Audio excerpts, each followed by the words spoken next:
ಸಾಧ್ಯವಾದಷ್ಟು ಅವರ ಅಭಿಪ್ರಾಯಗಳನ್ನ ನಿಮ್ಮೊಟ್ಟಿಗೆ ಹಂಚಿಕೊಳ್ಳುವಂತ ಪ್ರಯತ್ನದಲ್ಲಿ ಮುಂದೆ ವಿಡಿಯೋನ ನೋಡೋಣ. ಪ್ಲೀಸ್. ಬಹಳಷ್ಟು ಸೆನ್ಸೇಷನಲ್ ಸಿನಿಮಾಗಳೇ ಬರ್ತಾ ಇರುವಂತಹ ಕಾಲಘಟ್ಟದಲ್ಲಿ ಒಂದು ನವಿರಾದ ಸಂಬಂಧಗಳ ಎತ್ತರವನ್ನು ಹೇಳುವಂತಹ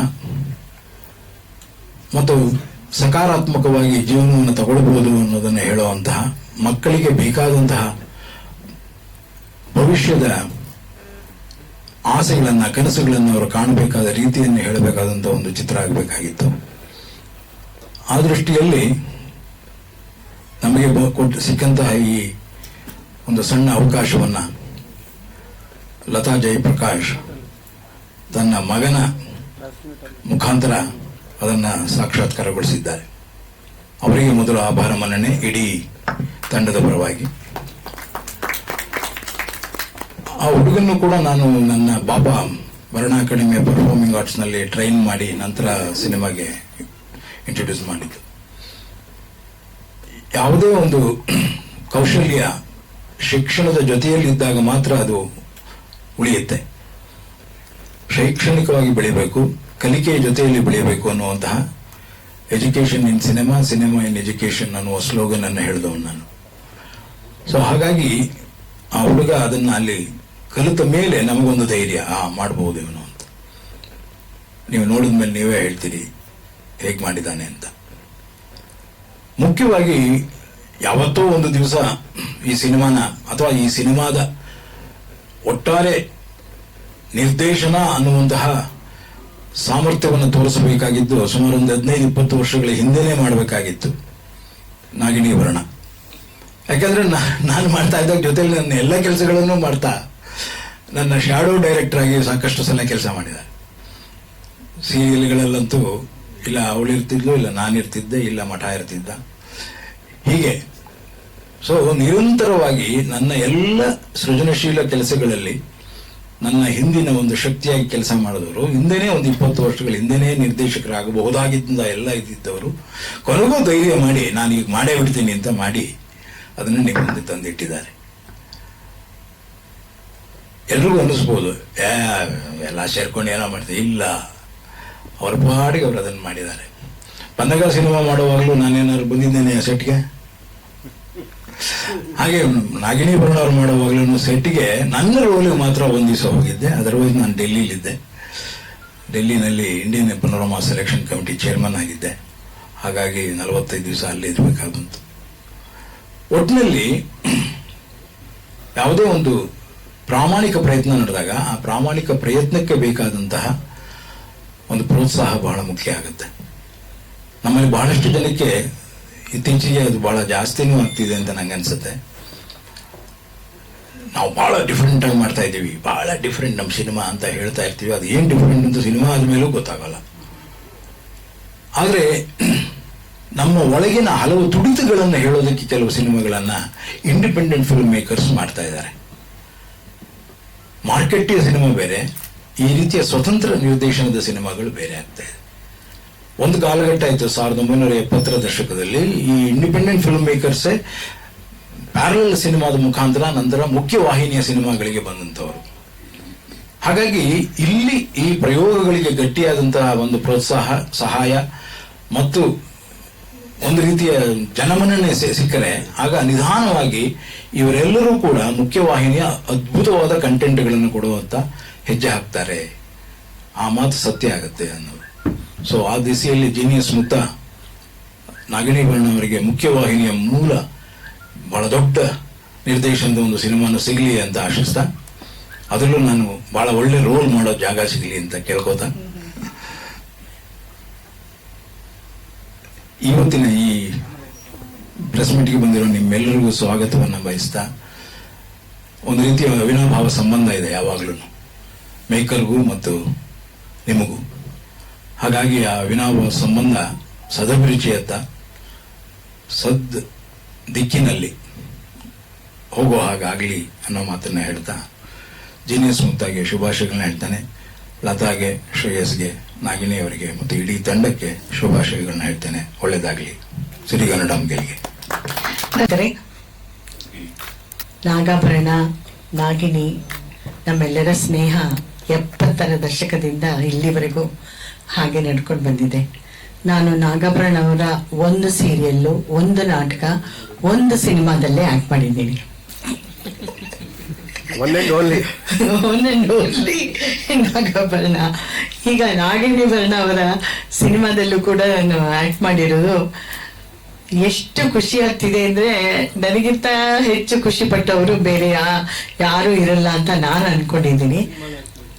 ಹೌದು, ಅದೇನೆ ಹೇಳಕ್ ಬಂದೆ ಕಣ. 3 ತಂದೆ, ತಾಯಿ, ಮಗ. ಇನ್ನು ಅವನ ಮಗ ರೆಡಿ ಆಗ್ತಾ ಇದ್ದಾನೆ. ಅವನ ಸಿನಿಮಾದಲ್ಲೂ ಮಾಡೋವರೆಗೂ ನಾನು ಇರ್ತೀನಿ.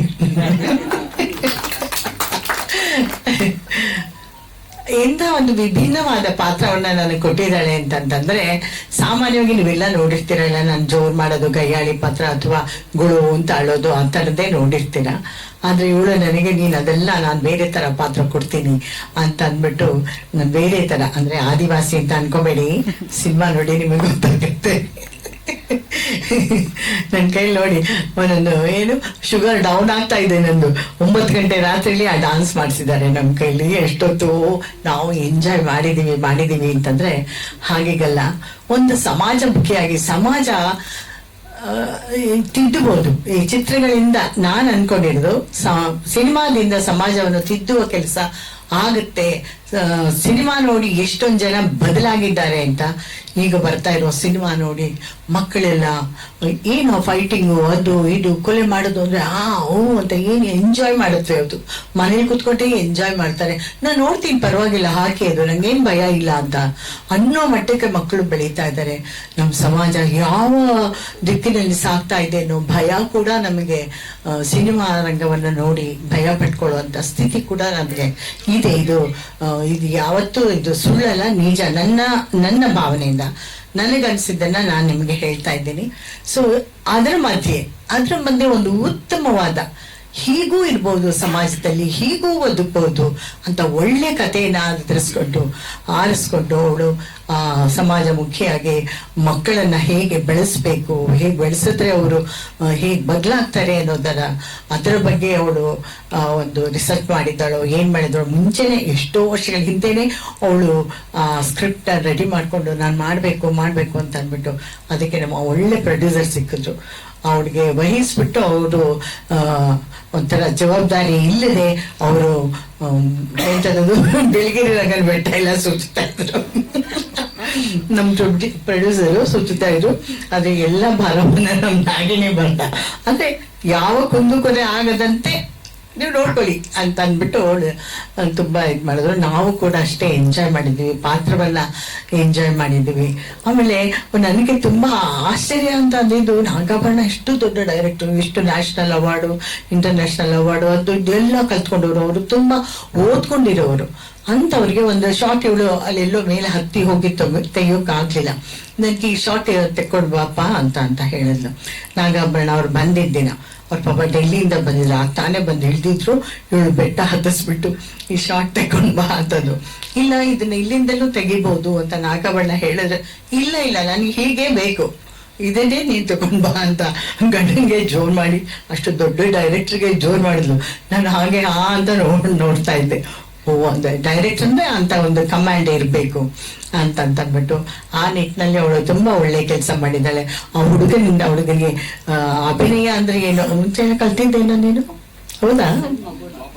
ಹೌದಾ, ಮಾಡಿದಂತೆ. ಇವಾಗ ಎಷ್ಟು ಹೆದರ್ಕೊಂಡು ಏನ್ ಹೆದರ್ಕೊಬೇಡ, ಒಂದು ಇದಾಗಿ ಮಾಡು, ನಿಂಗೆ ಬರುತ್ತೆ, ಎಲ್ಲ ಬರುತ್ತೆ ಅಂತ ಪ್ರೋತ್ಸಾಹ ತುಂಬಿ ಅವನನ್ನ ಒಂದು ಹೀರೋ, ನಮ್ಮ ಸಿನಿಮಾದ ಹೀರೋ. ನಾನು ಅನ್ಕೊಂಡಿದ್ದೀನಿ ಕಥೆನೇ ಹೀರೋ ಅಂತ ಅಂದ್ಬಿಟ್ಟು. ಕತೆ ಒಂದು ಚೆನ್ನಾಗಿದ್ರೆ ಅದು ತಾನಾಗೆ ನೋಡ್ಸ್ಕೊಂಡು ಹೋಗುತ್ತೆ. ವೆಲ್ಕಮ್ ರಾಘು.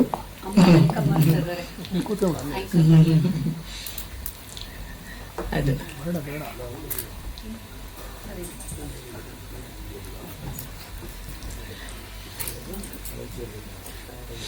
ಚಿನ್ನಾರಿ ಮುಕ್ತನ ಜೊತೆಗೆ ಜೀನಿಯಸ್ ಮುಕ್ತ ಸೇರ್ಕೊಂಡು ಇನ್ನೂ ಒಂದು ಹೆಚ್ಚು ನಮ್ಮ ಚಿತ್ರಕ್ಕೆ ಒಂದು ಏನು ಮೆರಗನ್ನ ತಂದಿದೆ ಅಂತ ಹೇಳ್ಬೋದು. ಹೀಗಾಗಿ ಅಲ್ಲಿ ಭಾಗವಹಿಸಿದ ಕಲಾವಿದರು ಮತ್ತೆ ನಮಗೆ ಸಹಾಯ ಮಾಡ್ತಾ ಇದ್ದಂಥ ಅಸೋಸಿಯೇಟ್ಗಳು, ಅಸಿಸ್ಟೆಂಟ್ಗಳು, ಕ್ಯಾಮ್ರಾಮನ್ ಅವ್ರ ವರ್ಕ್ ಅಂತೂ ಬಹಳ ಚೆನ್ನಾಗಿದೆ, ತುಂಬ ಚೆನ್ನಾಗಿದೆ. ಸಂಗೀತ ಕಂಟಿನ್ಯೂ ಹಾಡಿರೋದು. ಸಂಗೀತ ನಿರ್ದೇಶಕರ ಹೆಸರು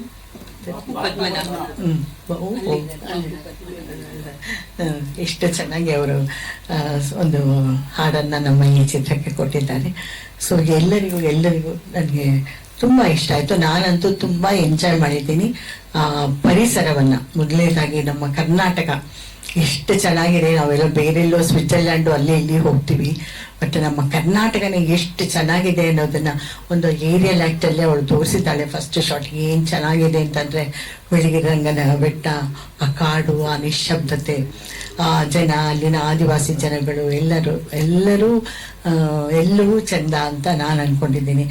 ನಾವೆಲ್ಲ ತುಂಬ ಎಂಜಾಯ್ ಮಾಡಿದ್ದೀವಿ. ನೀವು ನೋಡಿ ಎಂಜಾಯ್ ಮಾಡ್ತಾರೆ. ಅದರಲ್ಲಿ ಯಾವ ಕುಂದು ಕೊರತೆ ಅಯ್ಯೋ ಇದಾಗಬಾರ್ದಾಗಿತ್ತು ಅನ್ನೋ ಇದೇ ಇಲ್ಲ, ಪ್ರಶ್ನೆನೇ ಇಲ್ಲ ಅಂತ ನಾನು ಅಂದ್ಕೊಂಡಿದ್ದೀನಿ. ಸೊ ನೀವೆಲ್ಲರೂ ಮೆಚ್ಚಿ ನಮ್ಮ ಚಿತ್ರವನ್ನು ಗೆಲ್ಲಿಸಬೇಕು. ನಮ್ಮ ಪ್ರೊಡ್ಯೂಸರ್ ಹಾಕಿದ ದುಡ್ಡೆಲ್ಲ ಅವ್ರಿಗೆ ಬಂದ್ಬಿಟ್ರೆ ಸಾಕಪ್ಪ ದೇವರೇ. ನಮ್ಮ ಹುಡುಗನಿಗೆ ಹಾಗೆ ಯಶಸ್ಸಿನ ಮೇಲೆ ಯಶಸ್ಸು ಸಿಗಲಿ ಅಂತ ನಾನೆಲ್ಲರನ್ನು ಕೋರ್ಕೋತೀನಿ.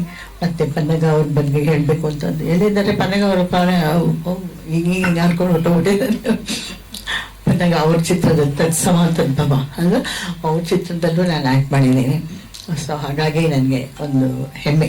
ನಮ್ಮ ಏನು ಗೆಳೆತನ ಹಾಗೆ ಮುಂದುವರ್ಕೊಂಡು ಹೋಗ್ತಾ ಇದೆ, ಹಾಗೆ ನಿರಂತರವಾಗಿರಲಿ, ನಿಮಗೂ ಯಶಸ್ಸು ಸಿಗಲಿ. ಮೊನ್ನೆ ತಾನೇ ನನ್ನ ಫ್ರೆಂಡು ಡಾಕ್ಟ್ರೇಟ್ ತೊಗೊಂಡಿದ್ದಾರೆ. ಸೊ ಅವರಿಗೂ ನನ್ನ ಅಭಿನಂದನೆಗಳು. ಇಬ್ಬರು ಡಾಕ್ಟ್ರು ನಮ್ಮ ಮಧ್ಯೆ ಇದ್ದಾರೆ, ನಮ್ಗೆ ಏನಾದರೂ ಆದರೆ ನೋಡ್ಕೋತಾರೆ, ಪರವಾಗಿಲ್ಲ. ಸೊ ಹಾಗಾಗಿ ಪಲ್ಲಗನಿಗೂ ಡಾಕ್ಟ್ರೇಟ್ ಬರಲಿ ಅಂತ ನಾನು ಆಶಿಸ್ತೀನಿ. ಒಂದು ಪರಂಪರೆ ಅಂತ ನಮ್ಗೆ ಆಗುವಂಥ ಕೆಲೆ ಬೆಳಿ ಎಷ್ಟು ಒಂದು ಮುಗ್ಧ ಅಂದರೆ ಅವನು ಮುಗ್ಧ ಚಿನ್ನಾರಿ ಮುತ್ತನ ಆ ಮುಗ್ಧತೆ ಇನ್ನೂ ಹಾಗೆ ಉಳಿಸ್ಕೊಂಡಿದ್ದಾನೆ. ಅವ್ನಿಗೆ ಎಷ್ಟೇ ನೋವು ಇರಲಿ, ಏನೇ ಇರಲಿ, ಬಂದು ಅವನ ಪಾತ್ರಕ್ಕೆ ಏನು ಬೇಕೋ ಅದನ್ನು ಕೊಡೋದನ್ನು ನೀವು ನೋಡಬೇಕಿತ್ತು. ಆ ಸಮಯದಲ್ಲಿ ನಮಗೆ ಒಂಥರ ಸಂಕಟ ಆಗೋದು, ಆದರೆ ಅವನು ಅದೆಲ್ಲ ಹೊರಹಾಕಿ ಅವನು ತನ್ನ ಪಾತ್ರವಾಗಿ ನಿಲ್ತಾ ಇದ್ದ ರೀತಿ ಒಂದು ಆಹಾ ಅಂತ ಅನ್ನಿಸ್ತಾ ಇತ್ತು. ಆ ಮಗುಗೆ ಯಶಸ್ಸು ಸಿಗಲಿ, ಎಲ್ಲರಿಗೂ ಯಶಸ್ಸು ಸಿಗಲಿ ಅಂತ ನಾನು ಪ್ರಾರ್ಥಿಸ್ತೇನೆ. ಹಾಗೆ ನಿರೂಪಣೆ ಮಾಡಿದ ಅಶ್ವಿನಿ, ಅನುಷಾ ಲಕ್ಕಣ್ಣ ಅವರು ತುಂಬ ಚೆನ್ನಾಗಿ ಮಾತಾಡ್ತಾರೆ, ಅವ್ರಿಗೂ ಯಶಸ್ಸು ಸಿಗಲಿ. ನೀವೆಲ್ಲ ಇದನ್ನೆಲ್ಲ ಯಥಾವತ್ತಾಗಿ ಹಾಕಿ ಅಂತ ನಾನು ಕೇಳ್ಕೊತೀನಿ. ಎಡಿಟೇ ಮಾಡಂಗಿಲ್ಲ. ಗಿರ್ಜಮ್ಮ ಅವರ ಮಾತು, ಅವ್ರ ಮನೆಗೆ ಹೋದ್ರೆ ಅವ್ರು ನಮ್ಗೆ ಕೊಡುವಂತ ಆತಿಥ್ಯ ಆಗಿರ್ಬೋದು, ನಿಜಕ್ಕೂ ಎವ್ರಿ ಒನ್ ಡೆಫಿನೆಟ್ಲಿ ಎಸ್ ಅಂತ ಹೇಳ್ತಾರೆ. ಅವ್ರ ಮನೆಯಲ್ಲಿ ನಾವು ಊಟ ಮಾಡೋದಾಗಿರ್ಬೋದು, ಅತಿಥಿ ದೇವೋಭವ ಅಂತಾರಲ್ಲ, ಬರೋ ಎಲ್ಲ ಗೆಸ್ಟ್ ನ ಅಷ್ಟು ಪ್ರೀತಿಯಿಂದ ನೋಡ್ಕೊಳ್ತಾರೆ. ಅವ್ರ ಮಾತುಗಳು ಅಷ್ಟು ಪ್ರೀತಿಯಿಂದ ಇರುತ್ತೆ. ಗಿರ್ಜಮ್ಮ ಅವ್ರಿಗೆ ಧನ್ಯವಾದಗಳನ್ನ ಅರ್ಪಿಸ್ತಾ, ಹಾಗೆ ಅಂತ ಅನ್ಕೊಂಡಿರ್ಲಿಲ್ಲ, ಯಾಕಂದ್ರೆ ಚಿಕ್ಕ ವಯಸ್ಸಿಂದ ತುಂಬಾ ಟ್ರೈ ಮಾಡಿದೆ. ಸೊ ನಾಗಿನಿ ಮ್ಯಾಮ್ ತುಂಬಾ ಥ್ಯಾಂಕ್ಸ್ ಇಂಥ ಒಂದು ಚಾನ್ಸ್ ಕೊಟ್ಟಿದ್ದಕ್ಕೆ. ಮತ್ತೆ ಸಿನಿಮಾದಲ್ಲಿ ಅಷ್ಟು ಎಷ್ಟೊಂದು ತಿದ್ರು ನನ್ನ, ಮತ್ತೆ ಎಷ್ಟೊಂದು ಬಿಗ್ ಆಕ್ಟರ್ಸ್ ಇಂದ ಎಷ್ಟೊಂದು ಕಲಿಯಕ್ ಸಿಕ್ತು. ಎಷ್ಟೊಂದ್ ಸರಿ ಹೇಳ್ಕೊಟ್ರು ಮ್ಯಾಮೇ ನನ್ಗೆ ತಪ್ಪು ಮಾಡಿದಾಗೆಲ್ಲ. ಸೊ ಎಷ್ಟೊಂದು ಕಲಿಯಕ್ ಸಿಕ್ತು ಈ ಮೂವಿ. ಸೊ ಎಲ್ಲರಿಗೂ ಥ್ಯಾಂಕ್ಸ್. ಮೇನ್ ಆಗಿ ನಮ್ಮ ಅಮ್ಮಗೆ ಥ್ಯಾಂಕ್ಸ್, ಯಾಕಂದ್ರೆ ನನ್ನ ನಂಬಿ ದುಡ್ಡು ಹಾಕಿದ್ದಕ್ಕೆ. ಯಾಕಂದ್ರೆ ನನ್ಗೆ ಅಷ್ಟೊಂದು ಕಾನ್ಫಿಡೆನ್ಸ್ ಇರ್ಲಿಲ್ಲ ನನ್ನ ಮೇಲೆ. ಸೊ ದುಡ್ಡು ಹಾಕಿದಕ್ಕೆ ತುಂಬಾ ಥ್ಯಾಂಕ್ಸ್.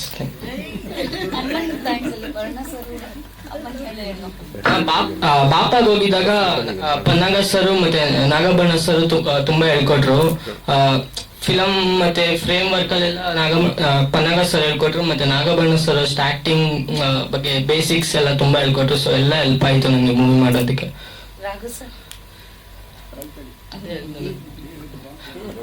ಅದೇ ರಾಘು ಸರ್, ಸುಂದರರಾಜ್ ಸರ್ ಮತ್ತೆ ಗಿರ್ಜಾ ಎಲ್ಲರ ಜೊತೆ ಮಾಡೋವಾಗ ತುಂಬಾ ಕಲಿತೆ ನಾನು. ಯಾಕಂದ್ರೆ ನಂಗೆ ಬಯಾಟ್ ಮಾಡ್ತಿದ್ದೆ ಫಸ್ಟ್ ಸ್ಕ್ರಿಪ್ಟ್ ನ, ಆಮೇಲೆ ಅವ್ರನ್ನ ನೋಡಿ ಹೆಂಗೆ ಅರ್ಥ ಮಾಡ್ಕೊಂಡು ಆಕ್ಟ್ ಮಾಡ್ಬೇಕು ಅನ್ನೋದನ್ನ ಕಲ್ತ್ಕೊಂಡೆ. ಸೊ ಎಲ್ಲ ಹೆಲ್ಪ್ ಆಯ್ತು ಎಲ್ಲರ ಜೊತೆ ಮಾಡಿದ್ದು.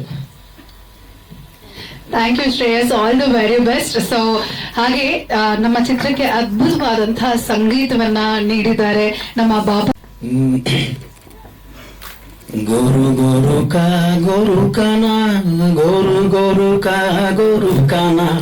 रे रे नारा रारी नारो रे रे ರಾರಿರಾರೋ. ಇವತ್ತಿನ ಕಾಲದಲ್ಲಿ ನಾವೆಲ್ಲರೂ ಏನೇ ಕೇಳಿದ್ರು ವಿವರಿಸ್ತೇವೆ. We keep on explaining, we are not expressing. ವಿವರಿಸ್ತಾ ಇದ್ದೇವೆ, ವ್ಯಕ್ತಪಡಿಸ್ತಾ ಇಲ್ಲ. I am very grateful to Nagini ma'am. Sir ಜೊತೆ ಕೆಲಸ ಮಾಡಿದಾಗ it was heavy intellectual atmosphere. ಎಲ್ಲ ಬುದ್ಧಿಜೀವಿಗಳ ಜೊತೆಗೆ ಕೆಲಸ ಮಾಡಿ ಅದೊಂದು ಅನುಭವ. ಆದರೆ ಅಮ್ಮ ನಿಮ್ಮ ಜೊತೆ innocence, there is intelligent, it's a innocence. ಆ ಮುಗ್ಧತೆ ಮತ್ತು ಈ ಚಿತ್ರದಲ್ಲಿ ಕೆಲಸ ಮಾಡಿದಾಗ ಸಿಚುವೇಶನ್ಸು, ಸೀನ್ಸು, ಕ್ಯಾರೆಕ್ಟರ್ಸ್ನ ಎಕ್ಸ್ಪ್ಲೇನ್ ಮಾಡೋದು ಒಂದು ಚಿತ್ರದ ಅಂತ ಆದರೆ, ಇಲ್ಲಿ ಚಿತ್ರವನ್ನು ನೋಡ್ತಾ ನೋಡ್ತಾ ಎಮೋಷನ್ಸ್ಗಳು ತಾನೇ ವ್ಯಕ್ತ ಆಗ್ತಾ ಹೋಗುತ್ತೆ. I am very grateful to her. ಯಾಕೆಂದ್ರೆ ಇವತ್ತು ಅರೆಮಾನವ ಸ್ಥಿತಿಲಿ ಇದ್ದೇವೆ. ಯಂತ್ರಗಳು ಮತ್ತು ಮನುಷ್ಯನ ಭಾವನೆಗಳು ಎರಡೂ ಮಧ್ಯೆ ಸೇರ್ತಾ ಇದೆ. ಹೇಗೆ ಫಿಸಿಕಲ್ ಒಬ್ಯಾಸಿಟಿ ಇದೆನೋ, ಎಮೋಷನಲ್ ಒಬ್ಯಾಸಿಟಿ ಕೂಡ ಭಾರತವನ್ನು ಕಾಡ್ತಾ ಇದೆ. ಅಂದರೆ ಭಾವಗಳಲ್ಲಿ ಬೊಜ್ಜು ತುಂಬಿದೆ, ನಾವ್ಯಾರು ವಿವರಿಸ್ತಾ ಇಲ್ಲ. So keep on expressing yourself please with the help of art, ಕಲೆಯಿಂದ. ಆ ಕಲೆಯನ್ನ ಬಹಳ ಅದ್ಭುತವಾಗಿ ಅಮ್ಮನವರು ಬಳಸ್ಕೊಂಡಿದ್ದಾರೆ. ಸರ್ಗೆ, ಅಮ್ಮನಿಗೆ ಹಾಗೂ ನಿರ್ಮಾಪಕರಾಗಿರ್ತಂಥ ಲತಾ ಮೇಡಮ್ ಅವರಿಗೆ, ಚಲನಚಿತ್ರದಲ್ಲಿರೋ ಎಲ್ಲ ತಾಂತ್ರಿಕ ವರ್ಗಕ್ಕೂ ಧನ್ಯವಾದಗಳನ್ನು ಹೇಳ್ತಾ, ಮತ್ತೊಮ್ಮೆ thanks for allowing me giving a beautiful canvas. ಅದ್ಭುತವಾಗಿರತಕ್ಕಂಥ ಒಂದು ಕ್ಯಾನ್ವಾಸ್ ಅನ್ನು ಕೊಟ್ಟಿದ್ದೀರಿ ನನ್ನ ಭಾವನೆಗಳನ್ನು ವ್ಯಕ್ತಪಡಿಸಲಿಕ್ಕೆ. Thank you once again ma'am. Thank you all. Thank you sir. ಇನ್ನು ಎಲ್ರಿಗೂ ನಮಸ್ಕಾರ. ನನ್ನ ಪಾತ್ರದ ಬಗ್ಗೆ ಹೇಳಬೇಕು ಅಂದ್ರೆ ನಾನು ನೆಗೆಟಿವ್ ಶೇಡಲ್ಲಿ ಆಕ್ಟ್ ಮಾಡಿದ್ದೀನಿ ಇದರಲ್ಲಿ. ಸೊ ನಾವು US ಟೂರ್ ಮಾಡ್ಕೊಂಡ್ ಬಂದಾಗಿ ಸಿನಿಮಾ ತೋರಿಸಿದಾಗ ಎಲ್ಲರೂ ಹೇಳ್ತಾ ಇದ್ರು ಅದರೊಂದು ವಿಲನ್ ರೋಲ್ ಮಾಡ್ಬೇಕಣೋ ನೀನು ಅಂತ. ನಾನು ಥಿಯೇಟರ್ ಮೇಲೆ ಆಕ್ಟ್ ಮಾಡೋದ್ರಲ್ಲಿ ತುಂಬಾ ಸಂತೃಪ್ತನಾಗಿದ್ದೀನಿ. ಸೊ ಸಿನಿಮಾ ಆಕ್ಟಿಂಗ್ ಗಿಂತ ಥಿಯೇಟರ್ ನಾನು ಎಂಜಾಯ್ ಮಾಡ್ತೀನಿ ಅಂತ. ಸೊ ಅದಕ್ಕೆ ಜಾಸ್ತಿ ಈ ಸಿನಿಮಾ ಬಗ್ಗೆ ಹೇಳ್ಬೇಕು ಅಂತ ಹೇಳಿದ್ರೆ, ಎಲ್ಲರೂ ಹೇಳ್ತಾರೆ we are what we consume ಅಂತ. ಸೊ ನಾವು ಏನು ನಮ್ಮ ಸುತ್ತಮುತ್ತ ಇದೆಯೋ ಅದನ್ನ ನಾವು ಕನ್ಸ್ಯೂಮ್ ಮಾಡಿ ಅದನ್ನ ನಾವು ಆಗ್ತೀವಿ ಅಂತ. ಸೊ ಆ ಲೆಕ್ಕದಲ್ಲಿ ತಗೊಂಡ್ರೆ ನಮ್ಮ ಮಕ್ಕಳಿಗೆ ಯಾವ ತರ ಸಿನಿಮಾ ತೋರಿಸ್ಬೇಕು, ನಾವು ನಮ್ಮ ಮಕ್ಕಳಿಗೆ ಯಾವ್ದಾರ ಸಿನಿಮಾ ತೋರಿಸ್ಬೇಕಾ ಅಂದ್ರೆ ತೋರಿಸ್ಬೇಕು ಅಂದ್ರೆ ಯಾವ್ದನ್ನ ತೋರಿಸ್ಬೇಕು ಅನ್ನೋ ಒಂದು ಪ್ರಶ್ನೆಗೆ, ಯಾಕೆ ನನಗೊಬ್ಬ ಮಗ ಇದ್ದಾನೆ, ಒಟ್ಟಿಗೆ ಹೋಗಿ ಸಿನಿಮಾ ನೋಡ್ತಿರ್ತೀವಿ ನಾವು. ನನಗೆ ಜಾಸ್ತಿ ಅವನೇ ಸೆಲೆಕ್ಟ್ ಮಾಡ್ತಾನೆ ಯಾವ ಸಿನಿಮಾ ನೋಡ್ಬೇಕು ಇವತ್ತು ನಾವು ಅಂತ, ಟ್ರೈಲರ್ ನೋಡ್ಬಿಟ್ಟು. ಸೊ ಹಾಗಾಗಿ ಆ ನಿಟ್ಟಿನಲ್ಲಿ ಯಾವಾಗ ನಾವು ಯಾವ್ದಾರ ಒಂದು ಸಿನಿಮಾ ನೋಡಬೇಕು, ಯಾವ ತರ ಸಿನಿಮಾ ನೋಡಬೇಕು ಅಂತ ಯೋಚನೆ ಮಾಡ್ತಿರ್ಬೇಕಾದ್ರೆ ಈ ತರ ಸಿನಿಮಾ ನೋಡಬೇಕು ಅನ್ನೋದು, ಅಟ್ಲೀಸ್ಟ್ ಮಕ್ಳಿಗೆ ಈ ತರ ಸಿನಿಮಾ ತೋರಿಸ್ಬೇಕು ಅನ್ನೋದು ಹೇಳೋದಕ್ಕೆ ಯಾವ್ದು ಇರ್ಲಿಲ್ಲ ರೀಸೆಂಟ್ ಟೈಮ್ಸ್ ಅಲ್ಲಿ. ಅದು ಜೀನಿಯಸ್ ಮುತ್ತಾಗಿ ನಿಂತ್ಕೊಳ್ಳುತ್ತೆ ಅಂತ ಹೇಳಕ್ ಇಷ್ಟಪಡ್ತೀನಿ. ನಾವು ಮಕ್ಳಿಗಾಗಿ, ಸೊಸೈಟಿಗಾಗಿ ಏನ್ ಮೆಸೇಜ್ ಕೊಡ್ತೀವಿ, ಯಾವ ತರದ್ದು ಒಂದು ಅಪ್ಬ್ರಿಂಗಿಂಗ್ ತಗೊಂಡ್ ಬರ್ಬೋದು ಅನ್ನೋದಕ್ಕೆ ಒಂದು ಎಕ್ಸಾಂಪಲ್ ಆಗಿ ಈ ಸಿನಿಮಾ ನಿಂತ್ಕೊಳ್ಳುತ್ತೆ ಅಂತ ಹೇಳಕ್ ಇಷ್ಟಪಡ್ತೀನಿ. ಅದು ಬಿಟ್ರೆ ಈ ಸಿನಿಮಾಲಿ ವರ್ಕ್ ಮಾಡಿದ್ದು ಎಸ್ಪೆಷಲಿ ನಮ್ಮ ತಾಯಿ ಜೊತೆ ವರ್ಕ್ ಮಾಡಿದ್ದು. ನಮ್ಮ ತಾಯಿ ಯಾವತ್ತು ಪ್ರೊಡ್ಯೂಸರ್ ಆಗಿ ನೋಡಿದ್ದೆ ನಾನು. ಯಾಕೆಂದ್ರೆ ನಮ್ಮ ಮನೇಲಿ ಒಂದು ಸ್ಟ್ರಿಕ್ಟ್ ಬೈಫರ್ಕೇಶನ್ ಇದೆ. ಅಂದ್ರೆ ಮನೆಯಲ್ಲಿ ಎಲ್ಲ ಕೂತ್ಕೊಂಡು ಡಿಸ್ಕಸ್ ಮಾಡ್ತೀವಿ. ಮೇಲ್ಗಡೆ ಆಫೀಸ್ಗೆ ಹೋಗ್ತಿದ್ದಂಗೆ ನಮ್ಮ ಅಪ್ಪ ಡೈರೆಕ್ಟರ್ ಆಗ್ತಾರೆ, ನಾನು ಅಸಿಸ್ಟೆಂಟ್ ಆಗ್ತೀನಿ. ಸೊ ನಮ್ಮ ತಾಯಿ ಪ್ರೊಡ್ಯೂಸರ್ ಆಗ್ತಾರೆ. ಸೊ ಅಲ್ಲಿಂದ ಖರ್ಚು ವೆಚ್ಚಗಳು ಏನಿದ್ರು ನಮ್ಮ ತಾಯಿ ಬಂದು ನೋಡ್ಕೊಂತಾರೆ, ಅದಕ್ಕೆ ನಮ್ಮ ತಂದೆ ತಲೆ ಹಾಕಲ್ಲ. ಸೊ ನಮ್ಮ ತಂದೆದು ಏನೇ ಒಂದು ಕೆಲಸ ಕ್ರಿಯೇಟಿವ್ ನಡೀತಾ ಇದ್ರು ನಾವು ಅದಕ್ಕೆ ಬದ್ಧರಾಗಿ ಅದನ್ನ ಅವ್ರು ಹೇಳಿದ್ದು ರೂಲ್ಸ್ ನ ಹೆಂಗ್ ಫಾಲೋ ಮಾಡೋದು ಅನ್ನೋದನ್ನ ನಾವು ಪ್ರಿನ್ಸಿಪಲ್ ಆಗಿ ತಗೊಂಡು ಹೋಗ್ತಾ ಇರ್ತೀವಿ. ಸೊ ಇದರಲ್ಲಿ ನಮ್ಗೆ ಒಂದು ಕರೆಕ್ಟ್ ಬೈಫರ್ಕೇಶನ್ ಆಗೋಗಿತ್ತು. ಸೊ ಫಸ್ಟ್ ಟೈಮ್ ನಮ್ಮ ತಾಯಿ ಬಂದು ಡೈರೆಕ್ಟ್ ಮಾಡ್ಬೇಕಾದ್ರೆ ನಮ್ಮ ತಂದೆ ಆಕ್ಟ್ ಮಾಡ್ತಾ ಇದ್ದಿತ್ತು, ಅವ್ರ ಜೊತೆ ನಾನು ವರ್ಕ್ ಮಾಡ್ತಾ ಇದ್ದದನ್ನ ಒಂದು ಡಿಫ್ರೆಂಟ್ ಅಟ್ಮಾಸ್ಫಿಯರ್ ನೋಡಿದೆ. But again hats off to ನಮ್ಮಮ್ಮ, ಬಿಕಾಸ್ ನಮ್ಮ ತಾಯಿ ಅಂತ ಹೇಳ್ತಾ ಇಲ್ಲ, ಬಟ್ ಆ ಸೆಟ್ ಅಲ್ಲಿ ವರ್ಕ್ ಮಾಡಿರೋದು ನೋಡಿದೀನಿ. ಯಾವತ್ತಿದ್ರು ಒಂದು ಚಿಲ್ಡ್ರನ್ ಫಿಲ್ಮ್ ಒಂದು ಅಂತ ಹೇಳಿದ ಒಂದು ಸ್ಟಿಪ್ಯುಲೇಟೆಡ್ ಬಜೆಟ್ ಇರುತ್ತೆ, ಅದಕ್ಕೆ ಅದ್ರ ಪ್ರಕಾರ ವರ್ಕ್ ಮಾಡ್ಬೇಕಾಗಿರುತ್ತೆ. ಸೊ ಅವಾಗ ಏನು ಅಂತ ಹೇಳಿದಾಗ ಈ ತರ ಒಂದು ಇಂಡಿಪೆಂಡೆಂಟ್ ಸಿನಿಮಾಗಳಿಗೆ ಎಲ್ಲರೂ ಕೆಲಸ ಮಾಡಬೇಕು. ಇಲ್ಲಾಂದ್ರೆ ಬೇರೆ ಕಮರ್ಷಿಯಲ್ ಸಿನಿಮಾದಾಗ ಅವ್ರದ್ದು ವಿಷಯ ಅವ್ರು ಮಾತ್ರ ಅಷ್ಟು ಮಾತ್ರ ಮಾಡ್ತಾರೆ. But as a independent film ಆದಾಗ ಎಲ್ಲರೂ ಎಲ್ಲ ಕೆಲಸಗಳು ಮಾಡ್ಬೇಕಾಗಿ ಬರುತ್ತೆ. ಸೊ ಆ ನಿಟ್ಟಿನಲ್ಲಿ ಅವ್ರು ವರ್ಕ್ ಮಾಡಿರೋದು ನೋಡಿದ್ದೀನಿ ನಾನು. ಪ್ರೊಡಕ್ಷನ್ ಹ್ಯಾಂಡಲ್ ಮಾಡ್ತಾ ಇದ್ರು, ಡೈರೆಕ್ಷನ್ ಮಾಡ್ತಾ ಇದ್ರು, ಡೈಲಾಗ್ಸ್ ಕೊಡ್ತಾ ಇದ್ರು, ಕಾಸ್ಟ್ಯೂಮ್ಸ್ ನೋಡ್ಕೊಂತ ಇದ್ರು. ಒಂದ್ ರೀತಿಲಿ ಆಲ್ರೌಂಡರ್ ಆಗಿ ಎಲ್ಲಾ ಕಡೆ ಓಡಾಡ್ತಿದ್ದ ಒಂದು ಡೈರೆಕ್ಟರ್ ನೋಡಿದೆ ನಾನು. And I am very proud that she was doing that ಅಂತ. ಹಂಗೆ ನಮ್ಮ ತಂದೆ ಹೇಳ್ದಂಗೆ ನಾವು ಯಾರು ತಲೆ ಹಾಕಕ್ ಹೋಗಲ್ಲ. ನನ್ನ ಸಿನಿಮಾಗಳಲ್ಲಿ ಯಾವತ್ತೂ ಬಂದು ನಮ್ಮ ತಂದೆ ಯಾವತ್ತೂ ಈ ತರ ಸೆಟ್ಟಿಗೆ ಬಂದಿದ್ದಿಲ್ಲ, ಕೂತ್ಕೊಂಡಿದ್ದಿಲ್ಲ, ಈ ತರ ಮಾಡ್ಬೇಕು ಅಂತ ಹೇಳಿದ್ದಿಲ್ಲ. ಅದೇ ರೀತಿಲಿ ನಾವು ಅವ್ರ ಸೆಟ್ಗೆ ಹೋದಾಗ, ನಮ್ಮ ತಾಯಿ ಸೆಟ್ಗೆ ಹೋದಾಗ ನಾವು ಬರೀ ಆಕ್ಟ್ ಮಾಡ್ಕೊಂಡು ಬರ್ತಿದ್ವು ಹೊತ್ತು ನಾವು ಯಾವತ್ತೂ ಹೋಗಿ ಅವ್ರಿಗೆ ಸಪೋರ್ಟ್ ಆಗಿ ನಿಂತ್ಕೊಂಡಿದ್ದಿಲ್ಲ. ಬಟ್ ಅವ್ರು ಮಾಡೋ ಕೆಲಸನ ನೋಡಿ, ಅವ್ರು ಮಾಡ್ತಾ ಇದ್ದಿದ್ದ ವರ್ಕ್ನ ನೋಡಿ I felt very proud. And congratulations ma, and congratulations the entire team. And madam, ನೀವು ಸಪೋರ್ಟ್ ಮಾಡಿದ್ದಕ್ಕೆ, ಈ ಸಿನಿಮಾನ ಇವತ್ತು ತಗೊಂಡ್ಬರೋದಕ್ಕೆ, ನಮ್ಮ ಅಮ್ಮಂಗೆ ಪ್ರೊಡ್ಯೂಸ್ ಮಾಡಿದ್ದಕ್ಕೆ thank you so much and thank you. Thank you. ಇನ್ನ ಭರತ್. ಟಿ.ಎಸ್. ನಾಗಾಭರಣ ಸರ್ ಮತ್ತೆ ನನ್ನ ಗುರುವಾದ ರಾಣಿ ಅಮ್ಮಗೆ ನಾನು ಥ್ಯಾಂಕ್ಸ್ ಹೇಳಕ್ಕೆ ಇಷ್ಟಪಡ್ತೀನಿ. ಇಡೀ ಚಿತ್ರ ಒಂದು ಜೀನಿಯಸ್, ಯಾವ ರೀತಿ ಜೀನಿಯಸ್ ಮುತ್ತ ಇಡೀ ಚಿತ್ರ ಇದೆ. ಆ ಚಿತ್ರದಲ್ಲಿ ನಮ್ಮಮ್ಮ ಜೀನಿಯಸ್ ಆಗಿ ಡೈರೆಕ್ಟರ್ ಆಗಿ ಕೆಲಸ ಮಾಡಿದ್ದಾರೆ. ಸೊ ನಾನು ಅದ್ರಲ್ಲಿ ಒಂದು ಪಾರ್ಟ್ ಆಗಿ ಕೆಲಸ ಮಾಡಿದ್ದೀನಿ. ಸೊ ನನಗೂ ತುಂಬಾ ಖುಷಿ ಇದೆ. ಈ ಚಿತ್ರನ ಎಲ್ಲ ಡಾಕ್ಟರ್ಸ್ ಎಸ್ಪೆಷಲಿ ನೋಡಬೇಕು. ಯಾವ ರೀತಿ ಒಂದು ವೈದ್ಯಕೀಯ ವೃತ್ತಿಲಿ ಇರಬೇಕಾಗುತ್ತೆ, ಯಾಕಂದ್ರೆ ನಾವು ಅವ್ರನ್ನೇ ದೇವರು ಅಂತ ಹೇಳ್ತೀವಿ. ಸೊ ಯಾವ ರೀತಿ ಈ ಮುತ್ತ ತನಗೇನು ಇಲ್ಲದೆ ಇದ್ರೂ ಕೂಡ ಅವನ ಜೀನಿಯಸ್ನ ಉಪಯೋಗಿಸ್ಕೊಂಡು ಎಲ್ಲಾನು ನಿಭಾಯಿಸ್ತಾ ಹೋಗ್ತಾನೆ. ಸೊ ಇಷ್ಟನ್ನು ಹೇಳಕ್ ಇಷ್ಟಪಡ್ತೀನಿ. ತುಂಬಾ ಥ್ಯಾಂಕ್ಸ್. ಥ್ಯಾಂಕ್ ಯು ಭರತ್ ಅವರೇ. ಎಲ್ರಿಗೂ ನಮಸ್ಕಾರ. ಮೊದಲನೇದಾಗಿ ಭರಣ್ ಸರ್ ಅವ್ರಿಗೆ ನಾನು ಬಹಳ ಆಭಾರಿ. ಅವರ ಪ್ರತಿಯೊಂದು ಯಶಸ್ಸಿನಲ್ಲಿ ನನ್ನನ್ನು ಸೇರಿಸ್ಕೊಳ್ತಾರೆ. ಇಡೀ ತಂಡದಲ್ಲಿ ನಾನು ಒಬ್ಬನಾಗಿ ಅವಕಾಶ ಮಾಡಿಕೊಟ್ಟಂತ ರಾಣಿ ಮಾಜಿ ಅವರಿಗೆ ನಾನು ಬಹಳ ಆಭಾರಿಯಾಗಿದ್ದೇನೆ. ಅವರಿಗೆ ಕೃತಜ್ಞತೆಗಳನ್ನ ತಿಳಿಸ್ತೇನೆ. ಇಡೀ ಸಿನಿಮಾದಲ್ಲಿ 3 ತಲೆಮಾರನ್ನ ನೋಡ್ತೀವಿ ನಾವು. ಅಲ್ಲಿ ಅಮ್ಮ ಇದ್ದಾರೆ, ಲೀಡ್ ಮಾಡಿದವರು ಅವರೇನೆ ಇಡೀ ಸ್ಟಾರ್ ಕ್ಯಾಸ್ಟ್ನ. ಆಮೇಲೆ ನಮ್ಮ ವಿಜಯ ರಾಘವೇಂದ್ರ ಸರ್ ಅವರಿದ್ದಾರೆ. 31 ವರ್ಷದಿಂದ 1993 ಚಿನ್ನಾರಿ ಮುತ್ತ ಬಂದಿತ್ತು. ಇವತ್ತಿಗೆ 31 ವರ್ಷ ಆಯ್ತು. ಆವತ್ತಿನ ಮುತ್ತ ಇವತ್ತಿಲ್ಲಿದ್ದಾರೆ. ಇದನ್ನ ಬಹಳ ಸಮರ್ಥವಾಗಿ ಮುಂದಿನ ಮುತ್ತನಿಗೆ ವರ್ಗಾಯಿಸಿದ್ದಾರೆ. ಇಡೀ ಸಿನಿಮಾ ನೋಡ್ತಾ ಇದ್ರೆ ನಿಮಗೆ ಇದು ಸಿನಿಮಾ ಅಂತ ಅನ್ಲಿಕ್ಕಿಂತ ಹೆಚ್ಚಾಗಿ ನಮ್ಮ ಬದುಕಿನ ಒಂದು ಅವಿಭಾಜ್ಯ ಅಂಗ, ನಮ್ಮ ಬದುಕನ್ನ ಮತ್ತೊಮ್ಮೆ ನೋಡ್ತಾ ಇದೀವೇನೋ ಅಂತ ಅನ್ನೋ ರೀತಿಲೇ ಇದೆ. ಸಾಮಾನ್ಯದ ಒಂದು ಮಾತು ಹೇಳ್ತೇವೆ, ಸರಳ ಜೀವನ, ಉನ್ನತ ಚಿಂತನೆ, ಈ ತರದೆಲ್ಲ ಮಾತುಗಳು ಹೇಳ್ತಾ ಇರ್ತವೆ. ಅದು ಬರೀ ಕೋಟ್ ಮಾತ್ರ ಅಲ್ಲ. ಈ ಸಿನಿಮಾ ನೋಡಿದ್ರೆ ನಮಗನ್ಸುತ್ತೆ ಅದು.